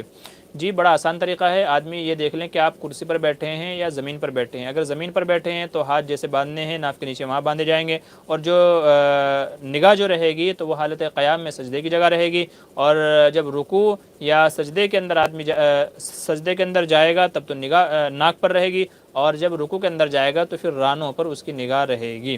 تو بہرحال یہ طریقہ ہے، اور نظر وغیرہ اس طریقے سے رکھا جائے گا۔ اور کیا کہہ رہے ہیں کہ طریقہ تو آسان ہے، جتنا اگر سجدہ کر سکتا ہے زمین پر تو سجدہ کرے، لیکن اگر سجدہ نہیں کر سکتا ہے تو پھر جتنا رکوع میں جھکا تھا اسے تھوڑا سا زیادہ سجدے کے اندر جھک جائے، یہ اس کے سجدے کے قائم مقام ہو جائے گا۔ کوئی اور بات رہ گئی ہو تو پھر آپ پوچھ لیجیے گا۔ ویسے جو ہے کہ بیٹھ کر کے کیسے نماز پڑھیں کرسی پر بیٹھنے والے حضرات، اس تعلق سے ایک ویڈیو ہے، وہاں دیکھ لیجیے گا انشاءاللہ، وہاں آپ کو کچھ اور بھی سوال مل جائیں گے۔ محمد خلیل خان کہہ رہے ہیں وتر کی نماز کی قضا کرنا ضروری ہے؟ جی ہاں، قضا کرنا ضروری ہے، وتر کی نماز کی بھی قضا کی جائے گی چونکہ واجب نماز ہے، تو زندگی بھر اس کی قضا آپ کے ذمہ رہے گی جب تک کہ ادا نہیں کر لیتے۔ محمد قاسم بیٹھ کر نماز پڑھنے میں آدھا ثواب اس وقت ہے جبکہ قیام پر قدرت نہ ہو، خواہ کسی بھی عذر کی وجہ سے۔ جی نہیں، ایسا نہیں ہے، اگر آدمی کو قیام پر قدرت ہے، کیا لکھا ہے آپ نے؟ جبکہ قیام پر قدرت نہ ہو، جی ایسا نہیں ہے، اگر قیام آدمی کھڑے ہو کر کے نفل نماز پڑھ سکتا ہے لیکن اس کے باوجود بیٹھ کر کے نماز پڑھتا ہے تو نماز تو ہو جائے گی نفل، لیکن ثواب آدھا ملے گا۔ مجھے لگتا ہے شاید آپ نے یہاں تھوڑا گڑبڑ لکھ دیا ہے۔ ہاں، اگر آدمی قادر ہی نہیں ہے کھڑے ہونے پر پھر بیٹھ کر کے نماز پڑھتا ہے تو اب پورا ثواب ملے گا۔ تو آپ ایک بار چیک کر لیجئے کہ آپ نے غلط لکھا ہے، کہیں مسٹیک ہوئی ہے یا مجھ سے غلطی ہو رہی ہے۔ رفیق احمد مستری السلام علیکم، ماشاءاللہ جزاک اللہ خیر۔ جی وعلیکم السلام ورحمۃ اللہ وبرکاتہ، اللہ آپ کو جزائے خیر دے، آپ کی عمر کو دراز کرے۔ جو بھی مسئلے مسائل ہیں اللہ تبارک و تعالیٰ سب کو آسان فرمائے، سب کو حل فرمائے، سب کے ساتھ عافیت کا معاملہ فرمائے۔ جی ندیم اقبال کہہ رہے ہیں طلاق یقینی، کیا کہہ رہے ہیں، طلاق یقینی تقدیر ہے یا غیر یقینی؟ کیونکہ ایک عورت طلاق ہونے کے بعد دوسرے مرد سے نکاح کرتی ہے جو کہ یقینی تقدیر ہے۔ دیکھیے یہ من جانب اللہ فیصلے ہوتے ہیں، اللہ کی طرف سے ایسا ہی لکھا ہوا ہوتا ہے، یہ اللہ کی طرف سے ایسے ہی لکھا ہوا ہوتا ہے، وہ ذریعہ کچھ اور بن جاتا ہے، لڑائی جھگڑا پریشانی بہت ساری وجوہات بن جاتی ہیں، لیکن بہرحال یہ اللہ کی طرف سے لکھا ہوا ہوتا ہے کہ اتنی مدت تک فلاں کے نکاح میں رہنا ہے اور اس کے بعد کسی دوسرے شخص کے نکاح میں جانا ہے، تو یہ اللہ ہی کی طرف سے لکھا ہوا ہوتا ہے، اسے آپ تقدیر یقینی کہہ سکتے ہیں کہ یہ تقدیر یقینی ہے اللہ کی طرف سے۔ جیسے کون بندہ کب مرے گا، کہاں مرے گا، کیسے مرے گا، تو یہ اللہ ہی کی طرف سے ہوتا ہے، بھلے ذریعہ اس کا کوئی اور چیز بن جائے۔ جی اگلا سوال ہے، اگر کسی عورت کا شوہر بری حرکتوں میں مبتلا ہے اور وہ اسے چھوڑنا چاہتی ہے لیکن سسرال والے اسے جبر کرتے ہیں اور نہیں چھوڑتے، تو اس صورت میں اس عورت کے لیے کیا حل ہے؟ دیکھیے اللہ نے طلاق اور خلا کا مسئلہ اسی لیے رکھا ہے کہ اگر میاں بیوی میں نبھ نہیں رہی ہے، جم نہیں رہی آپس میں، وہ چاہے وجہ کچھ بھی رہی ہو، تو اگر مرد چاہتا ہے تو طلاق دے دے، اور اگر مرد طلاق نہیں دیتا، عورت چھٹکارا چاہتی ہے تو پھر خلا اس کا ذریعہ ہے۔ رہ گئی بات آپ کی یہ کہ اگر آپ مجبور ہیں، نہیں چھوڑ سکتی ہیں، تو پھر یہ ہے کہ اپنے شوہر کے حق میں ہدایت کی دعا کریں کہ اللہ ان کو ہدایت دے، اور اسی کے ساتھ ساتھ میں آپ جو ہے 7 بار سورۃ الفاتحہ 7 بار سورۃ الفاتحہ پڑھیں، اور اسی کے ساتھ میں ایک دعا ہے رب اجعلنی مقیم الصلاۃ ومن ذریتی ربنا وتقبل دعا، یہ دعا 7 بار سورہ فاتحہ اور ایک بار یہ سورت پڑھ کر کے اپنے شوہر کے اوپر دم کر دیں، یا پانی پر دم کر کے اپنے شوہر کو پلاتی رہیں اور ان کے حق میں دعائیں کرتی رہیں، اور خاص کر کے تہجد کی نماز کی پابندی کر کے تہجد میں مانگیں، انشاءاللہ آپ کی جو بھی پریشانیاں ہوں گی وہ دور ہو جائیں گی۔ تو یہ طریقہ اپنایا جا سکتا ہے اگر آپ مجبور ہیں۔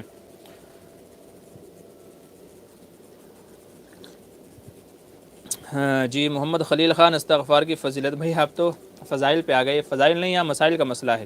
بہرحال استغفار کی فضیلت یہ ہے کہ اللہ تعالیٰ گناہوں کو معاف فرما دیتا ہے، اور اللہ تبارک و تعالیٰ درجات کو بلند فرماتا ہے، اور اللہ تبارک و تعالیٰ آدمی کے لیے روزی کے ذرائع اور پریشانیوں سے نکلنے کے راستے پیدا فرما دیتا ہے۔ حدیث کے الفاظ مجھے یاد نہیں ہیں، فی الحال ذہن میں نہیں ہے، لیکن یہ تمام باتیں احادیث سے ثابت ہیں، استغفار کے یہ تمام فضائل ہیں، گناہوں کا معاف ہونا، درجات کا بلند ہونا، روزی کا کشادہ ہونا اور پریشانیوں سے نکلنے کا راستہ، یہ تمام فضائل احادیث سے ثابت ہیں۔ محمد ہارون تیاگ السلام علیکم ورحمۃ اللہ، جی وعلیکم السلام ورحمۃ اللہ وبرکاتہ۔ ہارون بھائی کیسے ہیں آپ؟ انیس احمد کیا کریں، جویریہ کے معنی کیا ہے، صحیح نام کیا ہے، جویریہ یا جویریہ؟ جی جویریہ نام ہے اصل، جویریہ، جویریہ نہیں، جویریہ اصل لفظ ہے، معنی میں آپ کو بعد میں بتاؤں گا، بھی ذہن میں نہیں ہے۔ خلیل خان نجومی کے پاس جانا کیسا ہے؟ حرام ہے۔ آپ صلی اللہ علیہ وسلم نے ارشاد فرمایا من اتا عرافا فسألہ عن شیء، کہ جو کسی نجومی کے پاس گیا، کسی کاہن کے پاس گیا تو اللہ تبارک و تعالیٰ اس کی 40 دن کی نمازیں قبول نہیں فرماتا۔ تو نجومی کے پاس جو ہاتھ دیکھ کر کے، ہاتھ کی ریکھائیں دیکھ کر کے یا کچھ اور چیزیں معلوم کر کے آدمی کا مستقبل بتاتے ہیں، فیوچر بتاتے ہیں، تو ایسے لوگوں کے پاس نہیں جانا چاہیے۔ یہ ہمارے ایمان و یقین کو بگاڑتے ہیں، اللہ پر ہمارے عقیدے کو اور یقین کو کمزور کرتے ہیں، توکل کو ختم کرتے ہیں، تو ایسے لوگوں کے پاس نہیں جانا چاہیے۔ کہ کیا کہتے ہیں، عمر تعویذ لکھ کے دیتا تھا عمر طویل کے، عامل وہ خود بیچارہ جوانی میں مر گیا۔ تو یہ ایسے لوگ ایسے ہوتے ہیں کہ ان کو اپنی زندگی کا پتہ نہیں ہوتا، دوسرے کے فیوچر کا پتہ ہوتا ہے۔ اب ایک بندے نے ایک نجومی کے پاس گیا اور اسے بولا اچھا تم فیوچر بتاتے ہو نا، کل کیا ہوگا کیا نہیں ہوگا، ایک سوال کرتا ہوں، میں تم کو تھپڑ ماروں گا یا نہیں ماروں گا، اس کا مجھے جواب دے دو۔ میں تمہیں تھپڑ ماروں گا یا نہیں ماروں گا، بس مجھے اس کا جواب دے دو۔ اب اس کے پاس کوئی جواب نہیں تھا، چونکہ اگر اس نے یہ کہہ دیا کہ نہیں مارو گے تو وہ تھپڑ مار دے گا، اور اگر اس نے کہہ دیا کہ تم مجھے مارو گے تو وہ نہیں مارے گا، تو وہ جھوٹا ثابت ہو جائے گا، تو اس کے پاس اس کا کوئی جواب نہیں تھا۔ تو اس لیے ایسے لوگوں کے پاس نہیں جانا چاہیے۔ ایسے لوگ سوائے ہمارے ایمان و عقیدے کو خراب کرنے کے، ہمارا پیسہ برباد کرنے کے اور کسی کام کے نہیں ہوتے، تو اس لیے ایسے لوگوں کے پاس نہیں جانا چاہیے۔ نہ رہا چاند ستاروں کا میں محتاج کبھی، ایک شعر بڑا اچھا ہے، میرا پسندیدہ شعر ہے کہ نہ رہا میں چاند ستاروں کا محتاج کبھی، اپنی محنت کے صدا میں نے اجالے دیکھے، اور تذکرہ نجومی نے تبھی چھوڑ دیا، تذکرہ نجومی نے تبھی چھوڑ دیا جب اس نے میرے ہاتھ کے چھالے دیکھے۔ تو جب اس نے میرے ہاتھ کے چھالے دیکھے کہ تو محنتی آدمی ہے، تو اس نے سب کچھ چھوڑ دیا کہ تو اپنی محنت سے کر لے گا، سب کچھ بنا لے گا، تو اب اس کو بتا کر کے کوئی مطلب نہیں ہے، اس کو بہکایا نہیں جا سکتا ہے کیونکہ یہ محنتی آدمی ہے۔ تو اسی لیے جو محنتی ہے انشاءاللہ تو اسی کو محنت کے اندر ہی راحت ہے۔ اچھا آگے چلیے، کیا کہتے ہیں تبسم انصاری، کیا عدت میں سسر اور داماد سے پردہ ہے؟ جی نہیں، داماد بھی محرم ہے اور سسر بھی محرم ہے، تو دونوں سے پردہ نہیں ہوگا۔ اچھا تبسم انصاری کا دوسرا سوال ہے عورتوں اور بچیوں کے لیے 2 چوٹی بنانے کا کیا حکم ہے؟ جی ہاں جائز ہے، 2 چوٹی بنائیں 1 چوٹی بنائیں تو دونوں کی اجازت ہے۔ بعض ازواج مطہرات سے اس کو ثبوت ملتا ہے چوٹی بنانے کا، تو اس لیے 1 چوٹی بنائیں 2 چوٹی بنائیں تو اس کی بنانے کی اجازت ہوگی، کوئی مسئلہ نہیں ہے۔ جی امانت ٹرسٹ کیا صلاح دے رہے ہیں مفتی صاحب، بعد نماز عشاء مناسب ہے؟ جی ٹھیک ہے، دیکھتے ہیں کیا مشورہ رہتا ہے دوسرے ساتھیوں کا، ان کی بھی رائے لے لیتے ہیں کہ مشورے کے اندر خیر ہے، تو جس میں خیر رہے گی انشاءاللہ پھر کر لیں گے۔ محمد خلیل خان، غسل کن چیزوں سے ٹوٹ جاتا ہے؟ جو غسل کو توڑنے والی، جیسے احتلام کا ہو جانا، بیوی سے ہم بستری اور صحبت کرنا، عورت کو ماہواری کا خون آ جانا، نفاس کا خون آ جانا، تو یہ وہ چیزیں ہیں کہ جن سے جو ہے غسل ٹوٹ جاتا ہے، غسل ٹوٹ جاتا ہے ان چیزوں سے۔ اچھا محمد خلیل خان کہہ رہے ہیں کن چیزوں سے تیمم ٹوٹ جاتا ہے؟ بھی جن سے وضو ٹوٹ جاتا ہے تو انہی سب سے تیمم بھی ٹوٹ جاتا ہے، بس ایک شرط اور ہے کہ اگر وضو کا پانی میسر ہو جائے تو بھی تیمم ٹوٹ جاتا ہے۔ باقی جن چیزوں سے وضو ٹوٹ جاتا ہے انہی تمام چیزوں سے تیمم ٹوٹ جاتا ہے، اور ساتھ میں اگر وضو کے لیے پانی مل جائے تو پھر بھی تیمم ٹوٹ جاتا ہے۔ اچھا کچھ لوگ شک کی بنیاد پر کیا کہہ رہے ہیں عاملین کے یہاں چکر کاٹتے ہیں، ان کو اطمینان نہیں ہوتا کسی علاج پر بھی، تو کیا کہہ رہے ہیں شریعت میں ان کے لیے حکم کیا ہے؟ دیکھیں عاملین کے پاس جائیں گے تو وہ تو ایسا بہکاتے ہیں، ایسا بہکاتے ہیں کہ نکلنے کا راستہ نہیں ہوتا۔ اس لیے میں ہمیشہ لوگوں کو کہتا ہوں کہ بھئی عاملین سے دور رہیں۔ ابھی میں نے آپ کو کتنے سارے اشعار سنائے کہ تعویذ لکھ کے دیتا تھا عمر طویل کے، عامل وہ خود بیچارہ جوانی میں مر گیا، تو اسے اپنی زندگی کا بھروسہ نہیں ہے اور دوسروں کو تعویذ لکھ کے دے رہا ہے۔ تو ان لوگوں کے چکروں سے بچیں۔ کسی کے اوپر کوئی چیز ہے، کوئی جادو ہے، جنات ہے، کوئی آصب ہے، کوئی اثر ہے، کوئی بیماری ہے، تو اس کے لیے قرآن و حدیث میں علاج موجود ہے۔ وَنُنَزِّلُ مِنَ الْقُرْآنِ مَا هُوَ شِفَاءٌ وَرَحْمَةٌ، یہ قرآن ہمارے لیے شفا بھی ہے، رحمت بھی ہے، تو قرآن سے شفا حاصل کریں۔ کوئی بیماری ایسی نہیں ہوگی بڑی سے بڑی بھی کہ جس کا علاج قرآن میں موجود نہ ہو، آپ ڈھونڈیے۔ میں نے قرآن و حدیث کے تعلق سے بخار کا علاج بتایا، داڑھ کا علاج بتایا، ایسے ہی ذہن کمزور ہے اس کا علاج بتایا، اور بہت سارے قرآنی علاج احادیث سے جو ثابت ہیں ان کا علاج میں نے بتایا ہے۔ ہمارے چینل پر ویڈیو اپلوڈ ہیں، آپ انشاءاللہ ان کو دیکھیے، وہاں سے آپ کو قرآن و حدیث سے ریلیٹڈ علاج ملے گا، جو حضور کیا کرتے تھے، صحابہ کیا کرتے تھے۔ جادو جنات کا بھی علاج موجود ہے، اس کے اوپر میں نے ویڈیو بنائی ہوئی ہے۔ معوذتین پڑھیے، قل اعوذ برب الفلق، قل اعوذ برب الناس پڑھیے، آیت الکرسی پڑھیے، سورہ فاتحہ پڑھیے۔ انشاءاللہ یہ وہ چیزیں ہیں کہ جو بڑے سے بڑے جنات کو بھگا دیں گے اور آپ کے علاج کے اندر معاون و مددگار ہوں گے۔ تو عاملین سے بچیے، ورنہ نہ دنیا کے رہیں گے نہ دین کے رہیں گے۔ دانش علی مفتی صاحب السلام علیکم، 786 کا مطلب کیا ہے؟ جی اس کا کوئی مطلب نہیں ہے، بس لوگوں میں مشہور ہو گیا ہے کہ یہ بسم اللہ کا عدد ہے۔ ہو سکتا ہے کہ بسم اللہ کے 786 نمبر نکلتے ہوں، لیکن 786 لکھنے سے بسم اللہ کا ثواب حاصل نہیں ہوتا۔ 786 لکھنے سے کوئی گھر کے اوپر اور گاڑی کے اوپر کہیں اور لکھ کر کے یہ سمجھے کہ بسم اللہ کا ثواب حاصل ہو گیا، علماء فرماتے ہیں ایسا نہیں، جسٹ نمبر ہے، یہ بس ایک نمبر ہے، اس سے لکھنے سے نہ بسم اللہ کی برکتیں حاصل ہوں گی نہ ثواب حاصل ہوگا، تو اس لیے 786 لکھنے سے بچنا چاہیے، اس کی جگہ بسم اللہ لکھنا چاہیے ایسی جگہوں پر جہاں پر اس کی بے ادبی کا خطرہ نہ ہو، اور جہاں پر بے ادبی کا خطرہ ہو تو پھر وہاں پر آپ دل میں پڑھ لیں، زبان سے پڑھ لیں، بس وہی آپ کے لیے کافی ہو جائے گا۔ تو 786 سے بسم اللہ کا ثواب حاصل نہیں ہوگا، اس لیے اس سے بچنا چاہیے۔ اگرچہ عوام کے اندر مشہور یہ ہو گیا ہے کہ 786 کیا ہے، بسم اللہ کا عدد ہے، ہم نے عاملین کو بھی دیکھا ہے تعویذ لکھتے ہیں تو پہلے 786 لکھتے ہیں، اللہ جانے پتہ نہیں کہاں سے یہ لوگوں کے اندر بات پھیل گئی ہے۔ بہرحال 786 سے بسم اللہ کا ثواب نہیں ملے گا، نہ اس کی برکتیں حاصل ہوں گی، تو اس لیے اس سے بچنا چاہیے، اس کی جگہ آپ زبان سے پڑھ لیں یا تو لکھ لیں اگر بے ادبی کا خطرہ نہ ہو۔ اچھا آگے چلیے، اختر انصاری السلام علیکم صاحب، رحمانیہ کہ کیا معنی ہے؟ اختر انصاری بھیونڈی سے ہیں۔ اچھا رحمانیہ، دیکھیے رحمان سے لفظ نکلا ہے، رحمان سے لفظ نکلا ہے، رحمان رحم کرنے والا، رحمانیہ جس کے اوپر رحم کیا گیا ہو، جس کے اوپر رحم کیا گیا ہو یا جس کے اوپر رحم کیا جائے، یہ رحمانیہ کے معنی ہو جائیں گے۔ اچھا اختر انصاری کیا کریں؟ اچھا ہو گیا، چلیے آپ کا تو ہو گیا۔ یہ کیا ہے؟ نورین انوار، کس شخص کے جنازے میں 40 افراد کی شرکت اس کے لیے مغفرت کی دلیل ہے حالانکہ وہ ظالم ہے؟ اچھا جی بالکل، دیکھیں ظالم ہونا یہ ایک الگ وہ ہے، اگر کوئی ظالم ہے تو ظلم کی سزا تو اس کو ملے گی، میں پہلے بھی عرض کر چکا ہوں کہ اگر کسی نے بندوں کا حق مارا ہے، اگر کسی نے حقوق العباد کے اندر کوئی کمی کوتاہی کی ہے تو اس سے اس کا حساب و کتاب لیا جائے گا، لیکن حدیث میں جو فرمایا گیا وہ بھی اپنی جگہ درست ہے۔ تو کسی شخص کے جنازے میں 40 افراد اگر شریک ہو جاتے ہیں تو وہ معاف ہو جائے گا، مطلب یہ ہے کہ اللہ تعالیٰ اپنے حق معاف فرما دے گا، باقی جو دوسرے بندوں کے حق اس نے مارے ہیں تو ان کا تو حساب و کتاب دینا ہے، ان کا حساب و کتاب دینے کے بعد میں پھر وہ جنت کے اندر جائے گا۔ اچھا آگے چلیے، ثاقب خان آفیشل مفتی صاحب، وہم کا کیا علاج ہے؟ جی وہم کا علاج یہی ہے کہ اس کو چھوڑ دیا جائے، اور کیا ہے اللہ سے دعا کی جائے۔ وہم کا علاج یہی ہے کہ کسی بندے کو متعین کریں جس چیز کے تعلق سے وہم ہو وہ آپ کو بار بار ٹوکتا رہے، تو وہم کا بس یہی علاج ہے کہ جس چیز کے بارے میں آپ کو شک ہو رہا ہے، شبہ ہو رہا ہے، وہم ہو رہا ہے، تو کسی بندے کو متعین کریں کہ بھائی مجھے بار بار اس سلسلے میں ٹوکتے رہنا، تو امید ہے کہ انشاءاللہ اسی سے آپ کی عادت چھوٹ جائے گی۔ کیا کہہ رہے ہیں دانش علی، کیا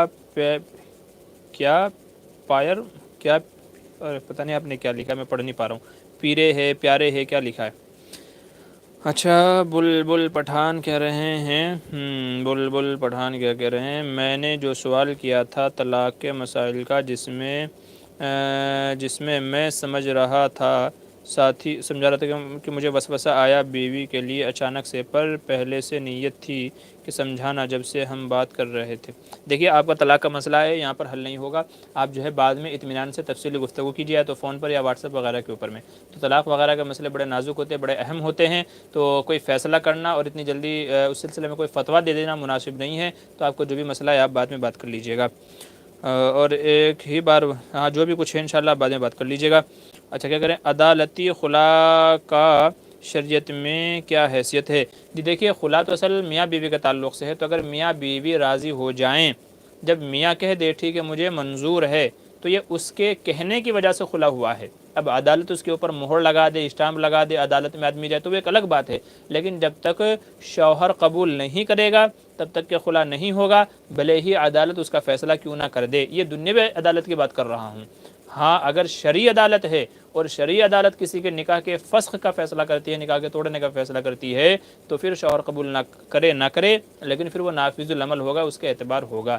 رہ گئی دنیاوی عدالت کی بات تو اس کا اعتبار نہیں ہوگا جب تک کہ شوہر قبول نہ کرے، تو شوہر قبول کر لے تو پھر وہ فیصلہ نافذ ہو جائے گا، خلا ہو جائے گا، ٹھیک ہے۔ تو یہاں بھی جو خلا ہو رہا ہے تو وہ شریعت کے شخص کے مرد کے قبول کرنے کی وجہ سے ہو رہا ہے، نہ کہ عدالت کی وجہ سے۔ اچھا خالد انصاری کیا کہہ رہے ہیں، میرا سوال یہ ہے کہ میں جب بھی پیشاب کر کے فارغ ہوتا ہوں تو مجھے پیشاب کے چند قطرے آتے ہیں، حالانکہ میں بہت اچھی طرح سے استنجا کرتا ہوں، مجھے کبھی کبھی نماز میں بھی قطرے آتے ہیں۔ دیکھیے اس کا طریقہ یہ ہے کہ آپ کوئی جو ہے اپنا کپڑا وغیرہ کوئی پھایا وغیرہ اس حصے میں رکھ لیا کریں، اور بہت سارے لوگ ایسے ہوتے ہیں کہ جن کو کھانستے ہیں وہ تو جو قطرے رہ جاتے ہیں وہ ٹپک جاتے ہیں، بعض لوگ ایسے ہوتے ہیں کہ اگر وہ ایک دو قدم چلیں گے تو وہ قطرے ٹپک جاتے ہیں، بہت سارے لوگ تھوڑا اٹھک بیٹھک کریں گے تو ان کے قطرے ٹپک جاتے ہیں۔ تو جب آپ استنجا کرنے جائیں تو ان تینوں چاروں چیزوں میں سے کوئی بھی طریقہ اپنا سکتے ہیں کہ جس سے جو قطرے رہ گئے تھے وہ اسی وقت گر جائیں، بعد میں نہ آئیں۔ اور اگر کوئی بندہ ایسا ہے کہ اس کو بعد تک قطرے آتے رہتے ہیں تو پھر اس کا مسئلہ یہ ہے کہ وہ ایسے وقت میں نماز پڑھے، عبادت ایسے وقت میں کرے کہ جب اس کو قطرے نہ آتے ہوں۔ مثال کے طور پہ ظہر کا وقت ہے 3 بجے سے لے کر کے 5 بجے تک، تو شروع کے 1 گھنٹے قطرے آتے ہیں، آخر کے 1 گھنٹے قطرے نہیں آتے، تو ایسے شخص کو چاہیے کہ پھر وہ آخر کے 1 گھنٹے میں نماز ادا کرے۔ اور اگر کوئی بندہ ایسا ہے کہ اسے قطرے آتے ہی رہتے ہیں، رکتے نہیں ہیں، تو پھر ایسے شخص کے لیے حکم یہ ہے کہ وہ ایک بار استنجا کرے، پیشاب سے فارغ ہو جائے، کپڑا وغیرہ رکھے، اور اگر دوسرا کپڑا تھا جس پر لگ گئے تھے پائجامے وغیرہ تو وہ چینج کرے اور پھر نماز پڑھے، بھلے ہی نماز کے اندر قطرے ٹپکتے رہیں، چونکہ اب یہ معذور کے حکم میں آ گیا ہے، تو اب اس کی نماز اسی طریقے سے ہو جائے گی۔ اچھا چلیے، وقت ہو گیا ہے، 8:30 ہو گئے ہیں، تو اس لیے آگے آپ لوگ جو ہے سوال نہ کریں، بس 1-2 سوال ہے، میں انشاءاللہ ان کا جواب دے دیتا ہوں، باقی حضرات اپنے سوال اگلے ہفتے کے لیے اٹھا کر کے رکھ لیجیے گا، انشاءاللہ اگلے ہفتے ہو جائیں گے۔ جی حسیب خان کا سوال ہے، 1-2 ساتھی کا اور سوال ہے، بس میں انہیں کا جواب دوں گا، معذرت فرمائیں، کبھی پھر آپ سوچیں کہ بھئی میرے سوال کا جواب نہیں ہوا، تو اس لیے پہلے ہی عرض کر رہا ہوں کہ اب آپ حضرات 1-2 سوال ہو رہے ہیں، بس انہیں کا جواب دوں گا، آگے نہ کریں، چونکہ مجھے وقت کا خیال رکھیے، میرے اوپر بھی رحم کیجیے، اپنے اوپر بھی رحم کیجیے، تو خیال رکھیے اس چیز کا۔ جی حسیب خان کا سوال ہے، فرض نماز کے علاوہ سنت اور نفل کا بھی اہتمام کرنا ضروری ہے کیا؟ چھوڑنے سے آدمی گنہگار تو نہیں ہوگا؟ دیکھیں سنت تو پڑھنی چاہیے، سنت موقدہ اگر نہیں پڑھے گا تو گنہگار ہوگا، سنت غیر موقدہ اگر چھوڑے گا تو یہ پسندیدہ عمل نہیں ہے اور نوافل چھوڑنے کی گنجائش ہے۔ ہونا یہ چاہیے کہ آدمی کو سنت موقدہ، غیر موقدہ، نوافل سب کا اہتمام کرنا چاہیے، چونکہ حدیث میں فرمایا گیا کہ جب نماز و کتاب کا حساب ہوگا تو اللہ تعالیٰ فرمائیں گے میرے بندے کے پاس دیکھو نفلی نمازیں ہیں یا نہیں، اگر نفلی نمازیں ہوں گی تو پھر ان نفلی نمازوں کے ذریعے سے اس کے جو فرائض میں کمی رہ گئی تھی ان کو پورا کر دیا جائے گا۔ یہی حال روزوں کا ہوگا کہ نفلی روزے ہیں کہ نہیں ہیں جو قضا روزے چھوڑے تھے ان کے بدلے میں، تو اگر نفلی روزے ہوں گے تو نوافل کے ذریعے سے فرض کی پورتی کر دی جائے گی، اور اگر اس کے پاس نفلی نمازیں، نفلی روزے نہیں ہوں گے تو پھر ایسے بندے کا حساب و کتاب بڑا مشکل ہوگا، بڑا سخت ہوگا، تو اس لیے نوافل وغیرہ کا بھی اہتمام کرنا چاہیے۔ کیا سسر سے حلالہ کرایا جا سکتا ہے؟ عامر بھائی کا سوال ہے، جی نہیں، سسر سے جو ہے حلالہ نہیں کروایا جا سکتا، کیونکہ سسر محرم ہے اور محرمات ابدیہ میں سے ہمیشہ کے لیے سسر سے نکاح حرام ہے، ہمیشہ کے لیے، تو اس لیے سسر سے حلالہ نہیں کروایا جا سکتا، کسی اور سے کرائیں۔ اچھا کیا عالم پی کہہ رہے ہیں مغرب کے بعد گھر میں جھاڑو دینا کیسا ہے؟ جی جائز ہے، کوئی حرج نہیں ہے۔ بعض لوگ یہ سمجھتے ہیں کہ مغرب کے بعد گھر میں جھاڑو لگانے سے غریبی آتی ہے، یاد رکھیے ایسا نہیں ہے، ایسا نہیں ہے، مغرب کے بعد، عشاء کے بعد، رات کے کسی بھی حصے میں جھاڑو لگائی جا سکتی ہے، شریعت میں اس طرح کی کوئی بات نہیں ہے، لوگوں میں جو مشہور ہے یہ لوگوں کی غلط باتیں ہیں، افواہیں ہیں، تو ان پر دھیان نہ دیں۔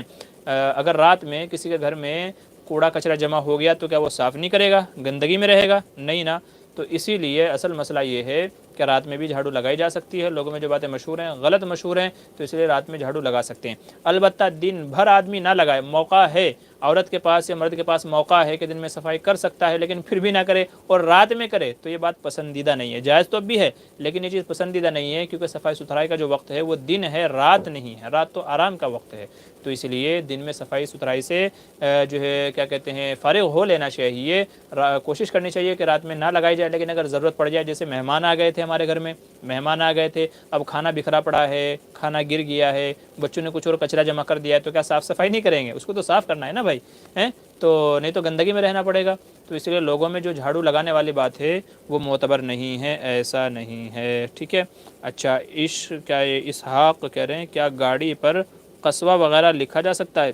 دیکھیے گاڑی پر جو لوح قرآنی وغیرہ لکھی جاتی ہے وہ اندر کی سائڈ لٹکائی جا سکتی ہے، اس کی تو اجازت ہے، باقی اس کے علاوہ قرآنی آیات لکھنا یا اس طرح کے الفاظ لکھنا جیسے ماشاء اللہ، لا حول ولا قوت الا باللہ، تو گاڑی کے شیشوں پر یہ الفاظ لگائے جاتے ہیں، تو پھر ان کو نہیں لگانا چاہیے، چونکہ یہ ان اسماء مقدسہ کی بے ادبی ہے۔ میری ویڈیو ہے اس سلسلے میں کہ گاڑیوں پر اس طرح کے الفاظ لکھنا کیسا ہے، وہاں پر آپ تفصیل دیکھ لیجئے گا، دھلتے ہیں، مٹی کچرا اس کے اوپر جاتا ہے، پھوٹ جاتی ہے، کہیں گر جاتا ہے، تو یہ ساری چیزوں کی وجہ سے ان کی بید بھی ہوتی ہے۔ تو یہ اسماء مقدسہ گاڑیوں پر نہیں لکھنے چاہیے، چاہے شیشے کے اندر ہو چاہے شیشے کے باہر ہو۔ لوح قرآنی اندر لٹکائی جاتی ہے تو اس کی اجازت ہے، برکت کے طور پر لٹکایا جا سکتا ہے۔ اچھا آگے چلیے، کیا کہہ رہے ہیں میاں، کیا کہہ رہے ہیں میں کسی بھی کیا کہہ رہے ہیں مرحوم کے لیے قرآن پڑھ کر ایصال ثواب کرتی ہوں اور اس کی اجرت لیتی ہوں، کیا میرا یہ عمل درست ہے؟ جی نہیں، ایصال ثواب کے لیے قرآن پڑھ کر کے بخشنا، یہ اجرت لینا آپ کے لیے اس کی اجازت نہیں ہوگی، کیونکہ اب یہ آپ کے کمانے کا ذریعہ بن گیا ہے۔ حالانکہ اگر آپ کسی کو ایصال ثواب کر رہے ہیں تو اس میں اخلاص پیش نظر رہنا چاہیے پڑھنے کے۔ اب جو آپ پڑھ رہے ہیں تو وہاں اخلاص نہیں ہے، بلکہ اس کے اندر دنیا کمانا آپ کا مقصد ہو گیا ہے کہ میں قرآن پڑھوں، 2 قرآن پڑھوں تو اس کا اتنا ہدیہ لوں گی۔ تو یہ قرآن ہدیے کے لیے پڑھا جا رہا ہے، اللہ کے لیے نہیں ہے۔ تو اس لیے آپ یا تو نہ پڑھیں، یا پڑھ رہے ہیں تو پھر اس کے اوپر ہدیہ نہ لیں، ٹھیک ہے۔ ہاں کوئی اپنی خوشی سے آپ کو دے دے، آپ کی طرف سے مطالبہ نہیں ہے، آپ کو امید بھی نہیں ہے، کوئی اپنی طرف سے آپ کو ہدیہ دے دے تو وہ ہدیہ آپ کے لیے اجازت ہوگی، لیکن مانگنا یا اس نیت سے پڑھنا، یہ دونوں باتیں آپ کے لیے جائز نہیں ہوگی۔ اچھا معروف السلام علیکم، جی وعلیکم السلام، کیا کہہ رہے ہیں کیا بابول، یہ بلبل پڑھا جاتا ہے میرے پہ، بابو لال پٹھان، کیا زنا کرنے والے ایمان سے نکل جاتے ہیں؟ جی جس وقت زنا کر رہے ہوتے ہیں، حدیث میں فرمایا گیا کہ زانی جب زنا کرتا ہے تو اس کا ایمان اس کے دل سے نکال لیا جاتا ہے، جب وہ اس برے عمل سے فارغ ہو جاتا ہے تو پھر اس کے اندر ڈال دیا جاتا ہے۔ تو زنا کے وقت، یہ حدیث غالباً صحیح بخاری کی حدیث ہے کہ زنا کے وقت زانی مومن نہیں رہتا، ٹھیک ہے، باقی ایمان اس کے سر کے اوپر معلق رہتا ہے، پھر اس کے اندر ڈال دیا جاتا ہے۔ اچھا معروف مو کیا کہہ رہے ہیں کہ کیا حضرت آج لائیو میں ٹائم کم دے رہے ہیں؟ جی نہیں، کتنا 1 گھنٹہ 14 منٹ ہو گئے ہیں، 1.25 گھنٹہ ہو گیا ہے، بس 1-2 منٹ اور ہے انشاءاللہ، چونکہ پھر نماز کا وقت ہمارا قریب ہی ہے۔ یہ فیضان قاسمی آفیشل کا آخری سوال ہے بھائی، اس کے بعد کوئی آپ سوال نہ کریں، یہ آخری سوال ہے، میں بس اسی کا جواب دوں گا۔ فیضان قاسمی آفیشل کیا کریں، میں نے 3 سال عالمیت کیا ہے، کیا میں قرآن کا ترجمہ کر سکتا ہوں عربی لغت کا سہارا لے کر؟ مجھے عربی میں اچھی مہارت حاصل ہے۔ جی اگر آپ کو عربی میں اچھی مہارت حاصل ہے تو پھر آپ قرآن کریم کا ترجمہ کر سکتے ہیں، لیکن بہتر یہ ہے کہ جن علماء نے ترجمہ کیا ہے ساتھ ساتھ میں آپ ان کا بھی ترجمہ دیکھتے رہیں، یہ اپنا ترجمہ کرنے کے بعد میں پھر ویریفائی کر لیں کہ میں نے جو ترجمہ کیا ہے وہ صحیح کیا ہے یا نہیں کیا ہے۔ تو عربی کے اندر بھی معتبر علماء کے قرآن کریم کے ترجمے موجود ہیں، اور فارسی کے اندر بھی موجود ہیں، اور اردو کے اندر بھی موجود ہیں، تو اس لیے اگر آپ کو مہارت حاصل ہے تو آپ ترجمہ کر سکتے ہیں، لیکن ساتھ ساتھ میں ویریفائی بھی کرتے رہیں کہ میرا ترجمہ صحیح ہو رہا ہے کہ نہیں ہو رہا ہے، ٹھیک ہے۔ تو انشاءاللہ اس سے آپ گناہ سے بچ جائیں گے، کہ مبادہ ایسا نہ ہو کہ آپ غلط ترجمہ کر دیں اور اس کی وجہ سے کچھ گناہ آپ کے ذمہ آ جائے، ٹھیک ہے۔ کیونکہ نبی کریم صلی اللہ علیہ وسلم نے ارشاد فرمایا کہ جس نے قرآن کریم میں اپنی رائے سے کچھ کہا تو اس نے گناہ کیا، اگرچہ اس نے صحیح کہا پھر بھی اس نے غلط کہا، پھر بھی اس نے گناہ کیا۔ تو اس لیے قرآن کریم میں اپنی رائے یا اس کا اس طریقے سے کوئی گڑبڑی نہیں کرنی چاہیے، ٹھیک ہے۔ اچھا چلیے، بس میں نے کہا تھا یہ آخری سوال تھا، تو چلیے کچھ حضرات نے سوال، اچھا تصور سمر قاسمی، جی کیا کہہ رہے ہیں، السلام علیکم، جی وعلیکم السلام۔ اقبال پٹیل، مسائل امامت PDF چاہیے تو واٹس ایپ پہ رابطہ کر لیجیے، انشاءاللہ مل جائے گی، دعا میں شامل، جی انشاءاللہ ضرور۔ اللہ تبارک و تعالی ہمارے کہنے سننے کو قبول فرمائے، اور جو مسائل ہم نے سیکھے ان کے مطابق عمل کی توفیق نصیب فرمائے۔ اللہ تبارک و تعالی پوری امت مسلمہ کے ساتھ میں خیر و عافیت کا معاملہ فرمائے۔ اس وقت جو اضطراب اور پریشانی کا ماحول ہے، امت جو ان پریشانیوں سے جوجھ رہی ہے، جو مسائل ہیں، اللہ تبارک و تعالی سب کو حل فرمائے، جہاں جہاں مسلمان پریشان ہیں حال ہے سب کی پریشانیوں کو دور فرمائے۔ اللہ ہم سب کے ساتھ میں اپنی نصرت اور مدد شامل حال فرمائے، اللہ سب کے ساتھ خیر و عافیت کا معاملہ فرمائے۔ اس وقت جو وبائیں پھیلی ہوئی ہیں، اللہ تبارک و تعالی ان سب سے سب کی حفاظت فرمائے۔ انشاءاللہ پھر ملتے ہیں اگلے ہفتے۔ السلام علیکم ورحمۃ اللہ وبرکاتہ۔